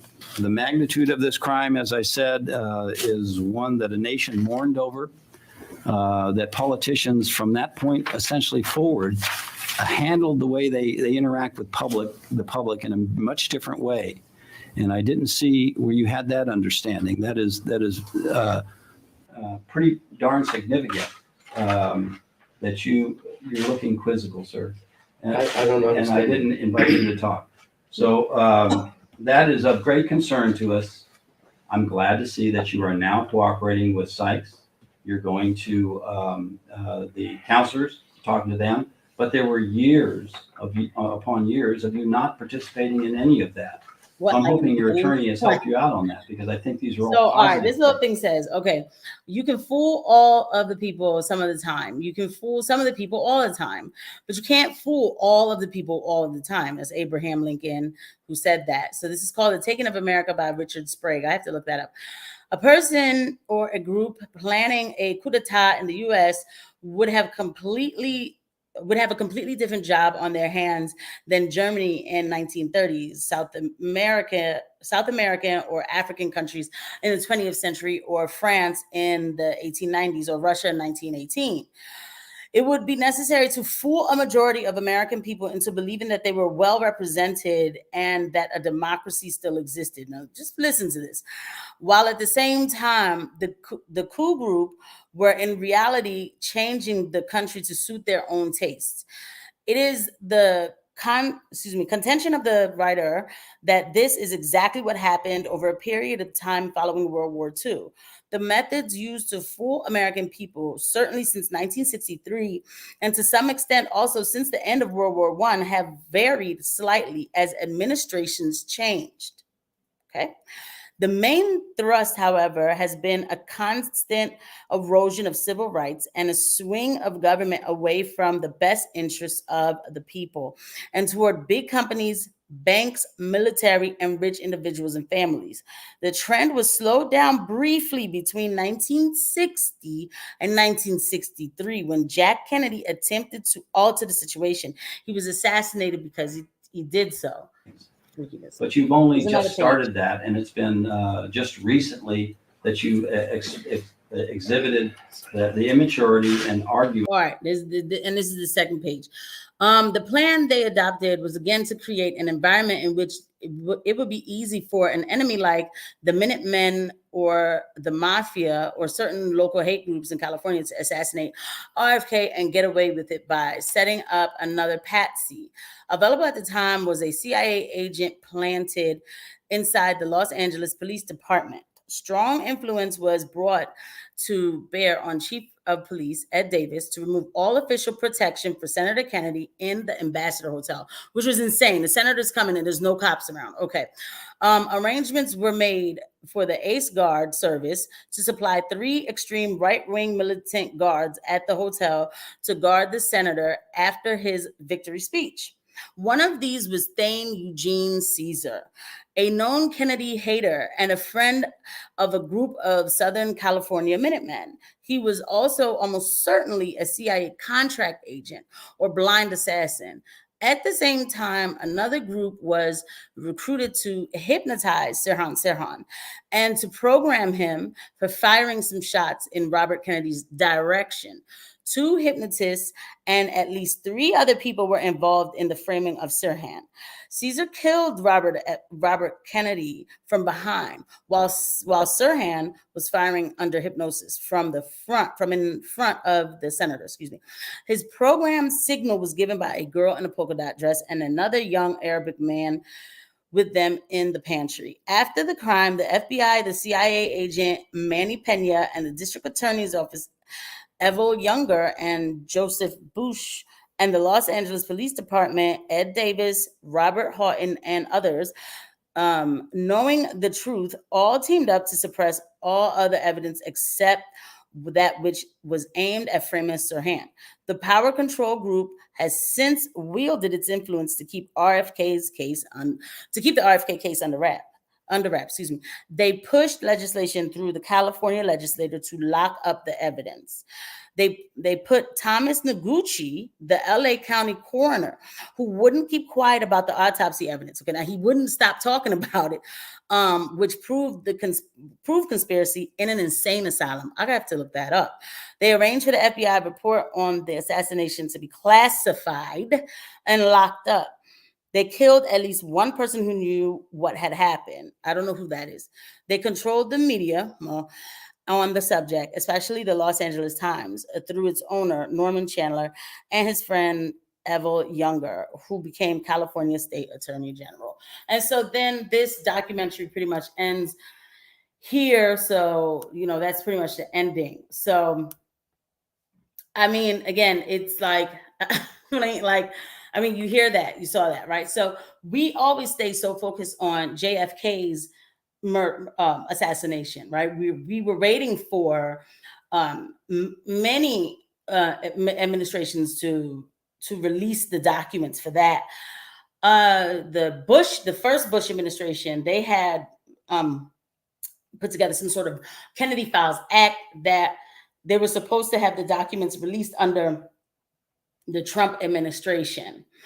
And then the Trump administration didn't release the documents. And I don't know why. And those are the things that I fault Trump for, because I don't understand why you had a presidential act that backed you up in releasing the documents. But then again, you know what? I mean, look what they're doing to him today. So I don't know, but whatever, right? And then the Biden administration so they postponed it. The Trump administration postponed it.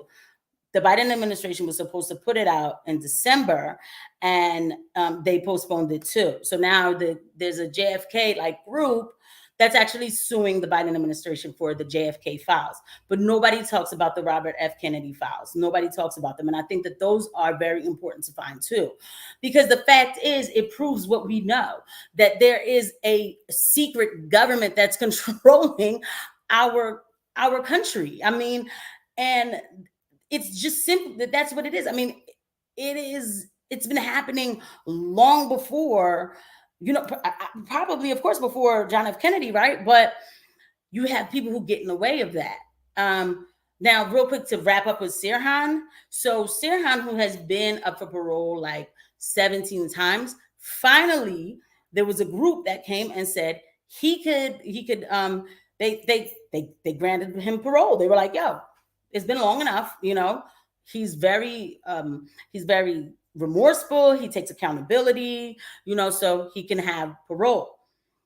And Robert F. Kennedy Jr. was like, okay, that's great and everything. I'm so happy, I just hope the governor doesn't get in the way. Well, the other family members, and it wasn't just Robert F. Kennedy Jr. There's a little brother too who was going along with Robert F. Kennedy Jr.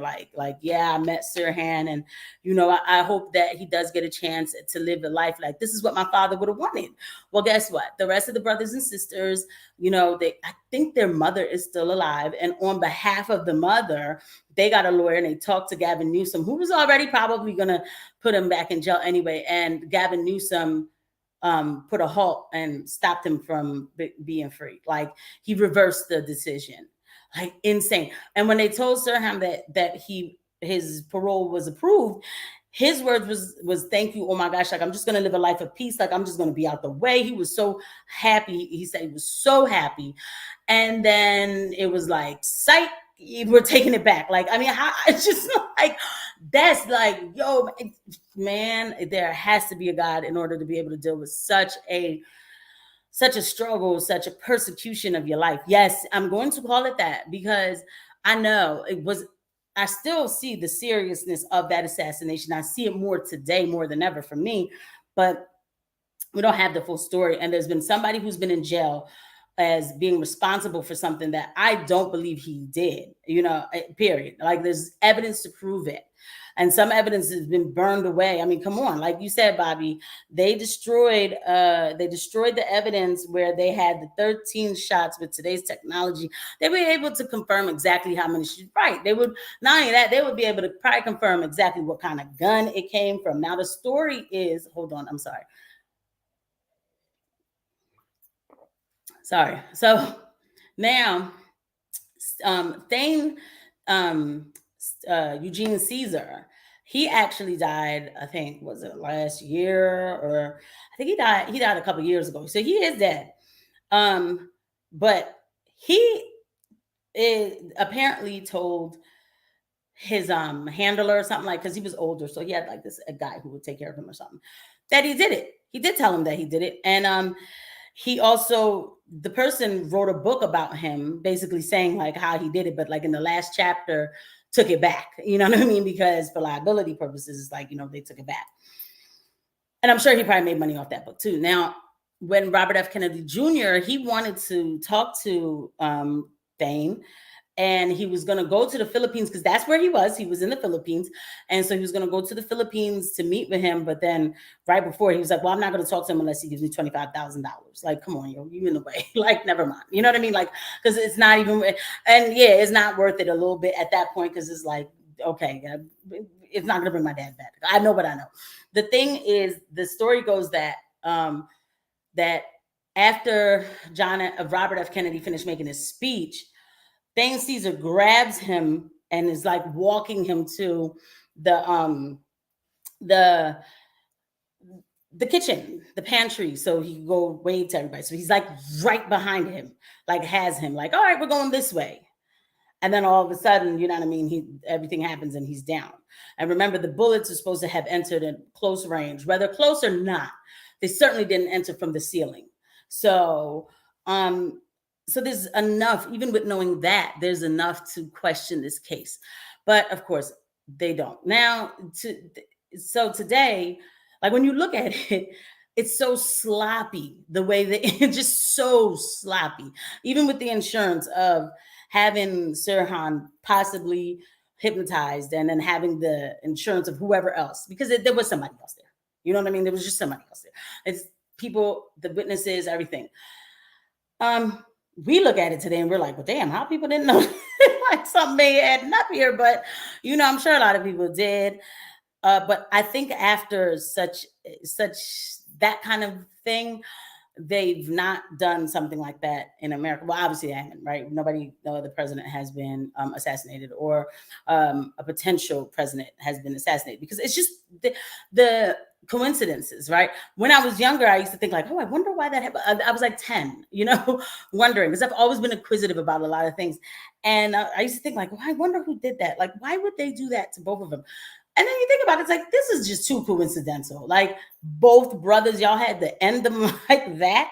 Y'all really had to end. There's something about this Kennedy family that really scares the establishment. I don't know today if it does, but back then, that Kennedy family, because they couldn't be brought out, that's what it was.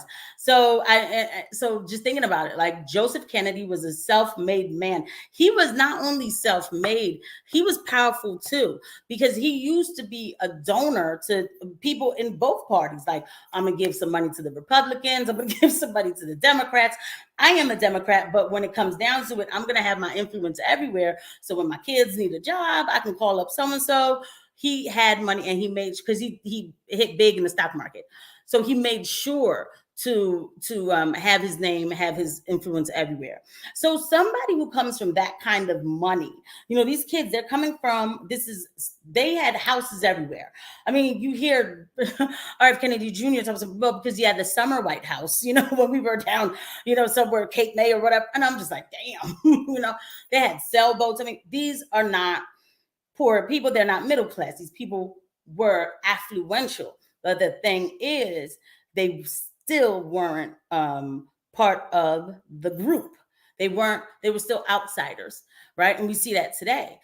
But they, not only were they outsiders, but they still conducted themselves in a very professional manner. Well, John F. Kennedy did like to I heard that he got down, but for the most part, presidential manner, but their own money. So they can't be bought off, right?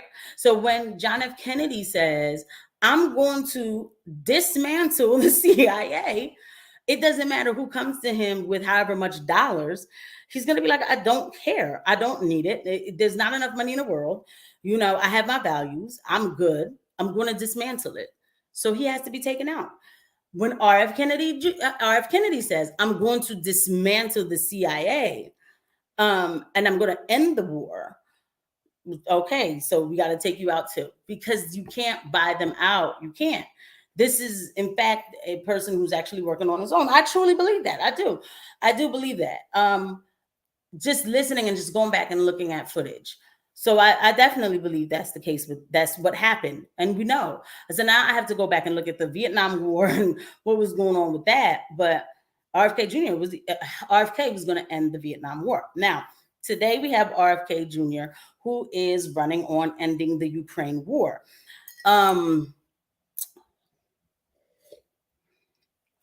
There is a theory floating around that maybe he is like an infiltrate for the Democratic Party to pretend like he's not establishment, but really he is establishment. So then everybody could get behind him, and then they actually still put an establishment person in. I actually don't believe that. I don't believe that RFK Jr. is establishment. I don't think that he has any reason to be establishment. The man has been outside of the cool club from way before he even thought about running for said he was going to run for president. When I ran into who RFK Jr. really was with the whole vaccine discussion back in 2017.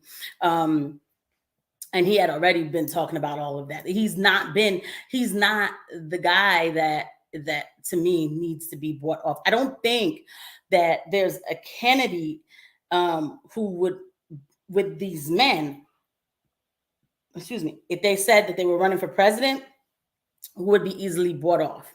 I don't, because they don't need you don't like, they don't need the money. They don't. So of course, who do you think that brings me to? Donald Trump, of course. It brings me to Donald Trump. So hold on, let me see what I'm kind of marathoning this live. Jeremy Abramson says, honestly, he's probably just going to get delegated sloshed. Yeah, they're going to do something. They're not going to let him really win. I hate that I say that, though. And the real issue with people like him is not so much what he believes or if he's genuine, but if he can actually get the machine to do anything. And that's why. So look how badly it tried to derail Trump, and how much work he had to put in just to get the fewest things that exactly. So you took it right from me. Thank you for being here.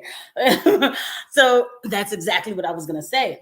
Another person who can't be bought off completely, right, is Donald Trump. Because people try to say, I've seen people say, oh yeah, they give him, he's gotten $1 million from Big Pharma. $1 million. Like, to me, that's a lot of money. That's not a lot of money to Donald Trump. Like, let us not forget who Donald Trump, before all this, like, Trump money, Trump checks, literally, that was the saying, that was a phrase. No, I don't cash regular checks. I cash Trump checks. That was a saying. That was a thing. So then you knew the level of whatever check you were cashing was insane, right? So that's another one. Not only who can't be bought off, though, he's even worse. And again, I want to make it clear when I say can't be bought off, I'm not saying he's a savior. I'm not saying he's perfect. I mean, there's a lot of nuance to what I'm saying, all right?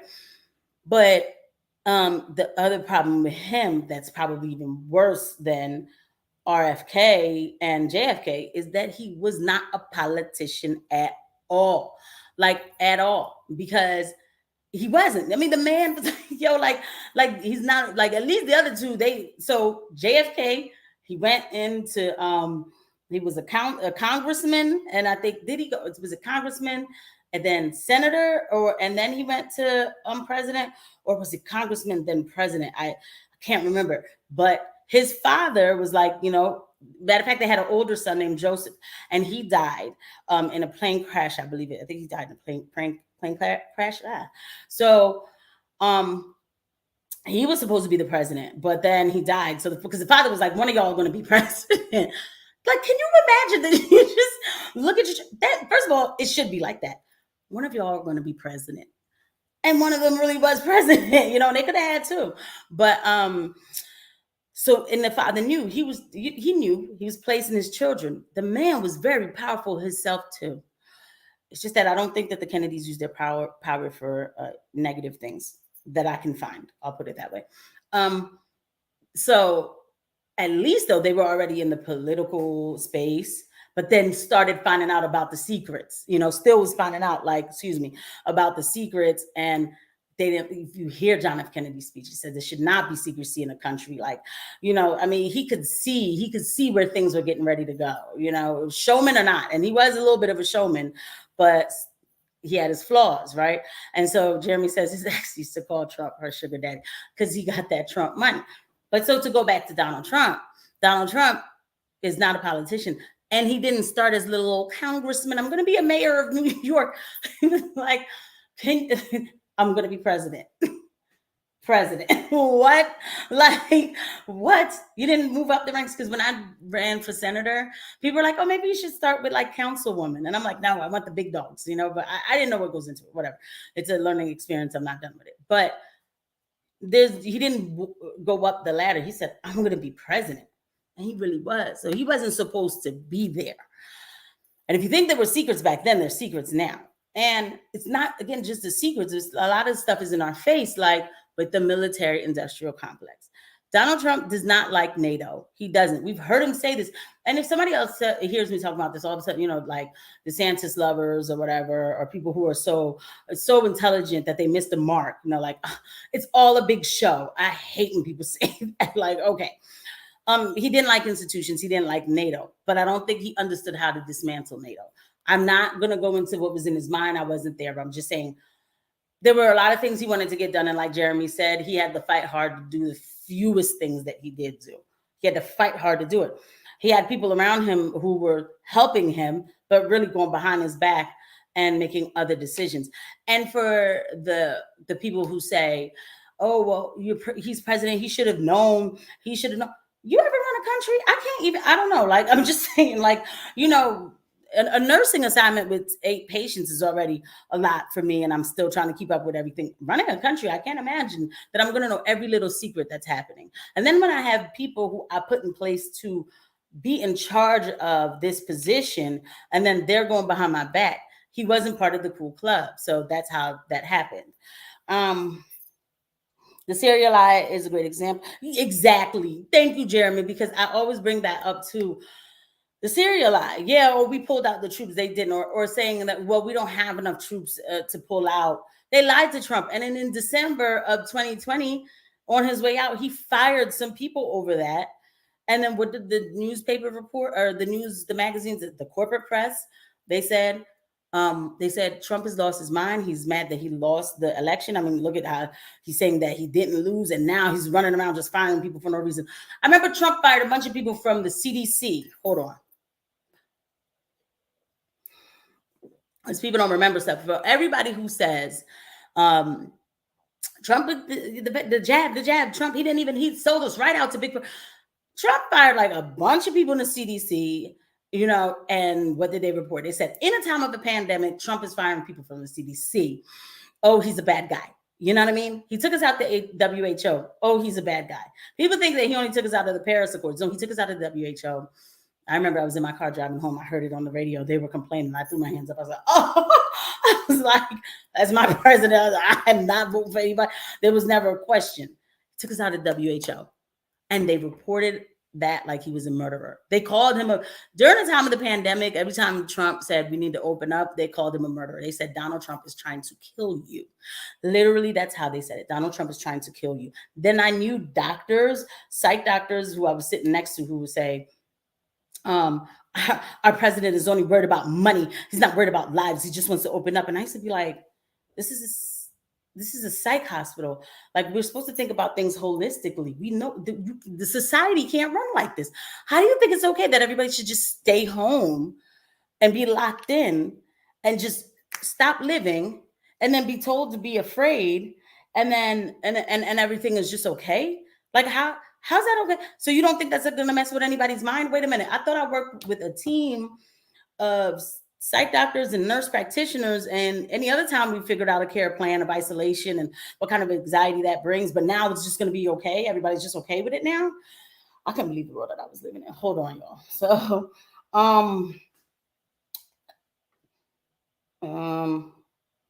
all right. But yeah, so that's, I don't know why everybody's all of a sudden. Sorry, y'all. So that's what's going on with that. Now we're gonna go to Twitter and see if we have any headlines. Any headlines going? I'm sorry to do this. I'm trying to. Sorry. I just keep saying sorry. I've missed calls. I don't know what's going on. So let's go to Twitter anyway and see what the headlines are looking like with our geopolitical space, because you know me, geopolitics is where it's at with me. Even though the culture war is definitely important. I totally understand that. But I totally understand that. But at the same time, it doesn't matter if we're blown to bits. So let's see what we got. Explosion. I'm trying to stay on here as long as possible. So like if people come in and out, oh my God, what is this? In France. Oh Jesus. All right, y'all. Let's see what's up. Let me turn this off and let's share. So, but thank y'all too for watching that documentary with me, because I thought it was pretty cool. Like, wasn't it cool? It was sad though. So apparently there was an explosion, images immediately after the huge explosion that occurred today in the Latin Quarter of Paris, France, which caused the partial collapse of one of the buildings. There are 16 people injured, 7 in critical condition. Oh my God. God, please bless these people. But why? What caused this explosion? So the only witness statement they have is someone conveniently saying it smells like gas. So the stabbing in France, Nottingham, and the hospital incident are just mere coincidences to have happened in a matter of weeks. Yeah, all right, gas. What is going on in France? Sorry, y'all. Like, Twitter is just, oh my God. Like, dang, you gotta do something about that. Like, he's worried about the wrong things. Like, all right, wait a minute.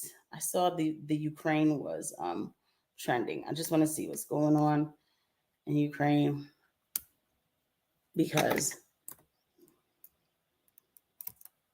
let's see what's going on with our Titanic submarine.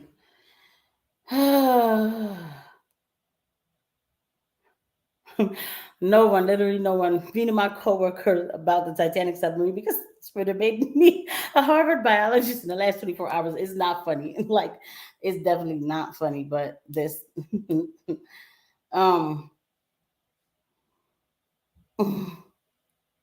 on. Sorry, y'all. All right. Yeah. So that's how I felt today, because I could. All right. I hate this. God, the internet is so annoying. Me diving 12,000 feet underwater for the wallets of the. All right, I'm out of here. I'm not even doing this with y'all. The actual. Okay, I'm not. Something's happening? Oh God, I hate when that happens. I was just trying to get some answers to maybe like, okay, never mind. There's all kinds of prawn. Don't even worry about it, y'all. Like, that's all right. Let me see what the latest is. I saw a video of that submarine. Jeremy, why did you send me frijoles? I saw a video of that submarine. It's experimental. One and almost everything on it came either from Home Depot or an RV store, and it is controlled with a video game controller. What the hell is going on? All I have to say about the Titanic is that there was room on that goddamn door. My kids take you seriously. General Vague says, I've been following this Titanic thing for the last few hours. Okay, all right. Oh my God. You heard the audio of them banging on it? Where do you find that? Of course, why do I need to know, right? Like, but look at me trying to go find the audio. This is the audio. All right, y'all. Oh my God. I'm over here stroking my dick. I got Oh, never mind. Oh my God. I hate Twitter. It's so terrible. Never mind. Don't even worry about it. That's not fair. Like, I can't even find. Oh my. What?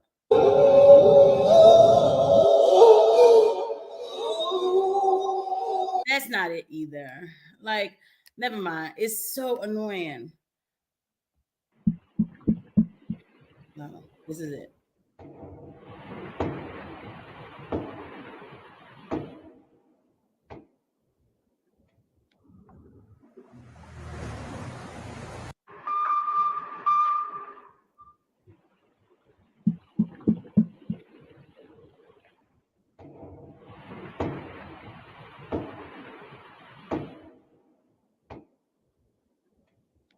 One more time.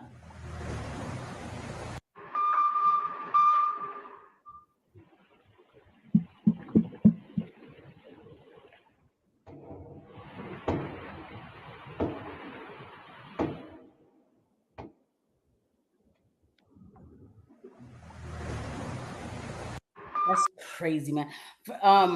Like it is creepy to think about. Like, they are still alive. Like, so all right, General Vig, can you help me understand? How can they hear the banging, but they don't know where they are? How do they know that this is exactly from the submarine? Like, how are they able to connect that? Because that's insane. Like, that is insane. All jokes aside, I hope we never fully understand the deep sea. Me too. The potential for mythology there is amazing. Okay, me too. Am I sharing? Did I add it to the? Okay, good. Yes, that's how I feel. So yeah, if somebody could explain to me though, Jeremy, you acted, but if somebody could explain, because this didn't show up on YouTube. I was looking on my phone. YouTube gets on my nerves.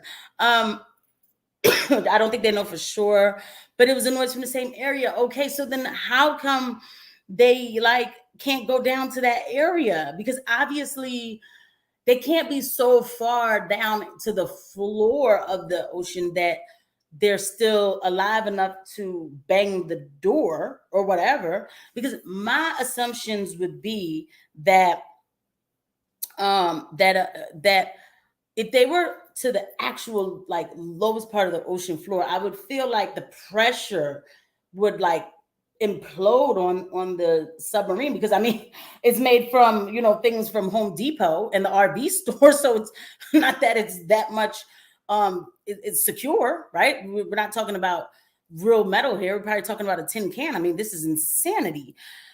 That is insane. Like, that is so insane. Bobby Wald says there was a Canadian aircraft with sonar flying over, it was picking up the pings. All right, so like, how come they can't like go a little, like they can't see where it landed? Big fin squid. That's all I have to say. I can only imagine.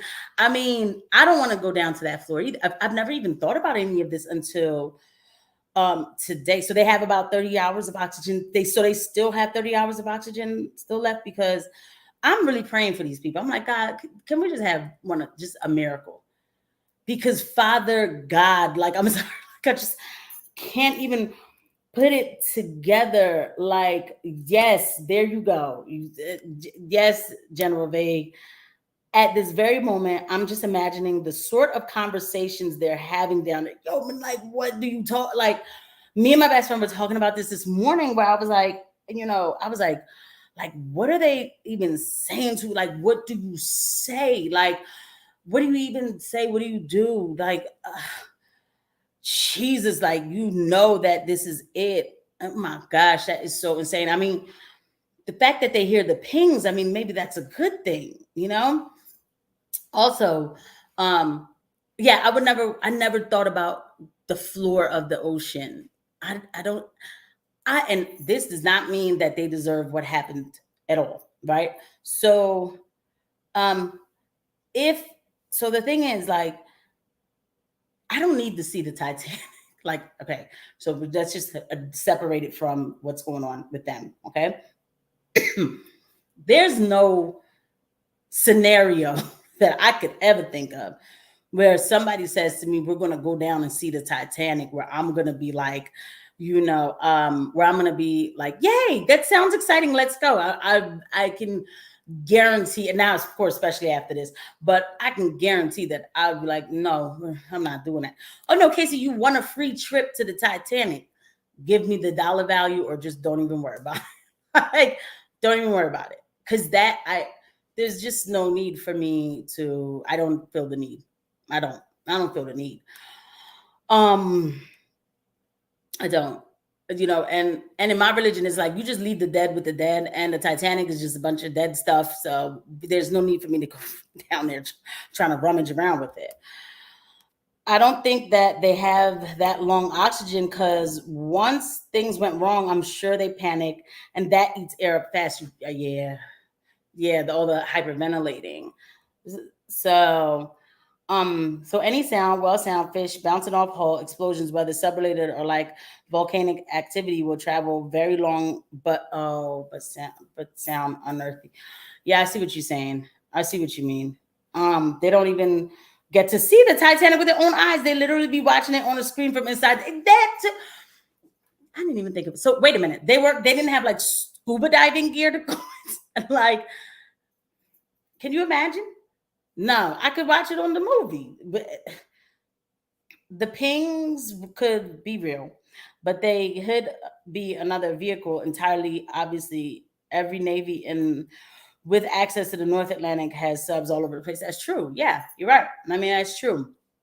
And like you said, the creatures. I mean, I do not need to be running into Leviathan down in the ocean floor, dog. I think that down there is space. You know what I mean? Like, that's space alone. Like, the creatures that are probably down, I don't care to know. There's certain things I just don't care to know. Casey, you want to go out in space? You want to go on the moon? No, I'm okay. I'm okay. I'm good right here. There's enough adventure on the planet. This does not mean that these people need to die. Now, I just want to make that clear. Jeremy, so it's really hard to sort that stuff out under the ocean. It's a really surreal place given how wild the physics are down there. Yeah. I mean, yeah. Jesus Christ. I'm sorry. I can't help but say Jesus Christ to the situation, because it's just extraordinary to think about. Like wow. Like, wow. Wow. Let me see. The Ukraine was trending, so I don't know why all of a sudden I can't find it. The Ukraine, what the hell? I don't know. Let's see what's going on. Bombshell evidence. Here we go. What happened now, guys? All right. Bombshell evidence emerges, revealing the DNC conspired with Ukraine. I hate it. A foreign government against Trump to influence the outcome of the 2016 election. Miranda served as communications director for the Democratic National Committee during the 2016 election cycle. DNC contractor Alexandra Chalupa sought information from the Ukrainian government on Paul Manafort's dealing inside the country in hopes of forcing the issue before Congress. It's just insane. And now this country, all our money goes to the Ukraine all the time. $6.2 billion, y'all. They found $6.2 billion. The Pentagon seems to realize that they're overspending. And so twice in like 3 months, they found money. And when they found the money, instead of saying, hey, why don't we just keep it here? No, we have to send it to Ukraine. And they don't either. Nobody knew or will fully lead Ukraine into slaughter. You refer and come because I don't know what this is. But I do follow Lord Bebo. He definitely does give good information. Meat grinder near okay, hold on. I can't say some of these words. At the junction of Zaporizhzhia, they're showing dead bodies. So the Russians blew up the dam to make it easier for Ukraine to cross the Kakhovka Reservoir. NATO media tries to have propaganda cake and eat it. So that's what they're trying to say. So apparently it makes it easier for Ukraine to cross the Kakhovka Reservoir. So the Russians did that to make it easier for them.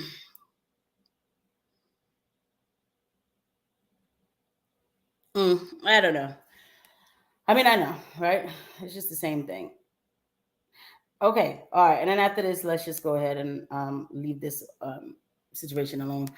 Endgame in the Ukraine war approaches. Today, Russian Defense Minister Sergei Shoigu made an announcement, and that has not yet been carried in the Western media. Okay, so let's read it. You're hearing it here first. Carried in the Western media, but which is of the most grave nature. Excuse me. According to the latest intelligence reports, Russia believes that the Ukrainian armed forces now intend to cover their failed counter-offensive in the Donbass by using U.S.-supplied HIMARS, multiple launch artillery, and UK-supplied Storm Shadow cruise missiles, possibly in the longer-range domestic version, to attack the Crimea. If this happens, says Shoigu, excuse me, Russia will consider both the United States and Britain to have fully entered the war as co-belligerents. And Russia will immediately respond to any such attack on its territory by destroying the decision-making centers of the Kiev regime. This is a fairly transparent threat to neutralize their government apparatus and personnel, logically including President Zelensky. Well, okay. The statement made by Shoigu leaves little doubt that we are entering the final phase of the Ukraine war as a war limited to the geography of Ukraine, and are possibly heading into a wider war with unforeseeable consequences both for Europeans and, the guy writes, and finally for the Americans. And that's because when, because the person who writes this is not from America, and people are getting tired of us, being involved with everything. So this is what I've been saying. Their counteroffensive is not working. Their counteroffensive, there's nothing that, not only did he expose BlackRock for profiting off Ukraine and Russia, the counteroffensive, it's not working. I said this, but we already knew they're getting slaughtered. And so America is not going to, Joe Biden's administration is not going to back down and say, you know what, guys, maybe we took it too far. It's too late. It's too late. How's that going to happen? Just like the same way you see with Andrew Tate. No, it's not exact parallel, but when they say, Andrew Tate's been for 14 months, they've been investigating him. So think then they wasn't going to bring charges? Of course they were going to bring charges. Of course they're going to arrest him. And of course they're going to convict him. I don't, allegedly in my opinion, but may the Lord protect him and his brother. But these are we are dealing with people who are trying to control narratives. We are dealing with people who are trying to take over, They're serious about what they're trying to do. BlackRock, after Zelensky cut deals with BlackRock and JP Morgan, but we knew he was working with BlackRock to manage the reconstruction of Ukraine. Biden is now sending Ukraine $1.3 billion. Wait a minute. So even after the 6.2, to overhaul its energy grid and modernize its ports, railways, and other infrastructure. This seriously makes me so mad. It makes me want to fight. Like, it does. Like, Jesus, like, oh my God. Like, never, I don't want to run into anybody from my past who tried to make fun of me or tease me or, demonize me for voting for Donald Trump. Never let me run into these people, for real. Never let me run into them. President holds meeting, okay, so this is 5th of May, with the largest investment company on creation of fund for rebuilding Ukraine. The president of the United States is committing treason every day. Every day. Every day. They are taking care of Ukraine, but they are not taking care of home. It's just worse than that. And so with all this investment in Ukraine, you think that they're just going to allow, and that's why. I mean, this is why Donald Trump is a problem for them. He's a problem, just like they said in that documentary when they said that, there's a group of people who are trying to change the country a certain way and they keep us distracted. But in that moment, there was a halt of the moves that they were making from 1960 to 1963. And that was when Kennedy was president. And that's literally how I feel. I'm sorry, like in my lifetime, that's how I feel about Trump. I do. If Hillary would have won, come on, I don't even know. Would I even have the electricity to have this live on right now? I don't know, right? Like, we would have been in a whole nother position. Donald Trump was not part of the plan. He wasn't.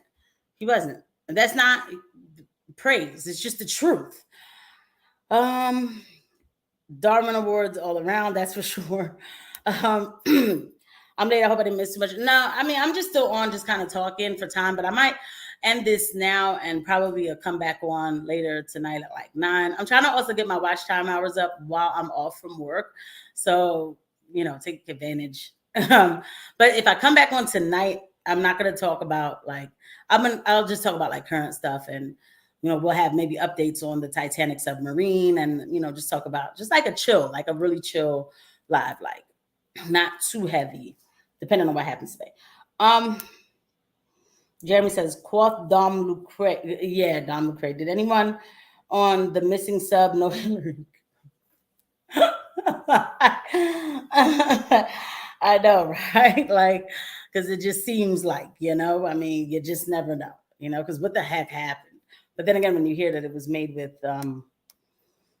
the wrong kind of, Home Depot, what the heck? All right, let's see. Something's going on with cisgender. Because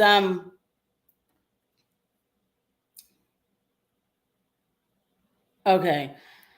So Elon has said something about the word cisgender is repeated. Targeted harassment against any account will cause the harassing accounts to receive at minimum temporary suspensions. The words cis or cisgender are considered slurs on this platform. Excuse me. I hope that he was being sarcastic, because as much as I hate this whole movement, and don't call me a cis anything, I think it sounds like a boil. Okay. I don't like controlling words, because this is the problem we're having in this country. So, but I think he was being sarcastic. I mean, honest to God, I seriously think he was being sarcastic. That everybody's taking it serious. I don't think that he's really saying it's a slander, although it is a trifling word. The term cisgender was coined by a German sexologist who also stated the sensuality and the spontaneously unfolds between a child and an adult is something wonderful. Ugh. No, yeah, all right. Anyway, we're not doing that. I'm dry. All right, guys. So, what would happen to the table?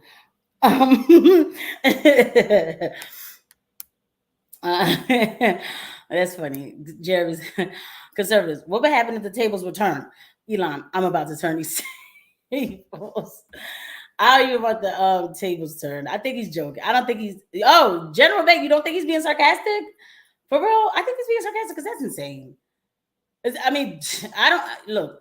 I believe we're gonna have to have like some sort of battle fought, but that's not it. I don't think that we need to restrict words. I think he's being sarcastic.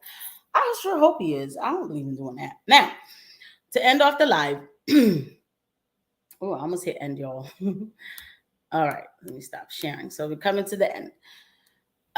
Basically, I wanted to bring that to this documentary because, like I said, we have a lot of questions on what happened to RFK that will never, of course, be answered. But anybody knows that this was a planned assassination on him with a planned patsy. So, because he was going to get in the way of he was going to get in the way of what.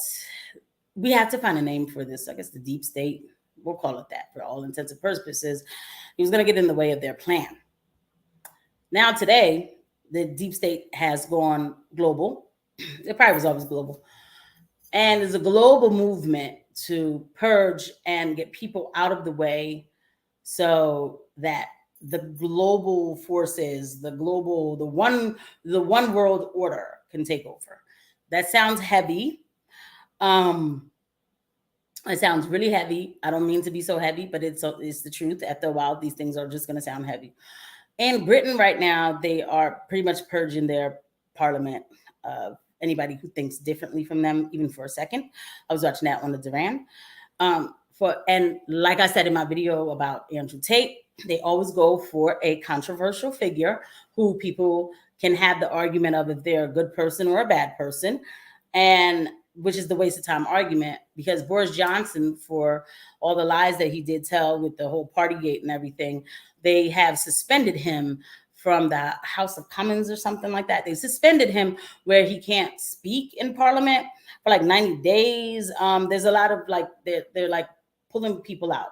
And even for him not being, I don't live there, right? But even for the people who don't like him, okay, or don't appreciate how he acted and while he was prime minister, you know, Alexander McCurris from the Durant says, he's like, I'm not a fan of him at all, but what they're doing goes against freedom of speech. They are, in fact, putting policies in place that will control the thought of Parliament. It's like to literally get their one uni-party movement in, where no outsiders at all, so everybody can focus on this globalist movement.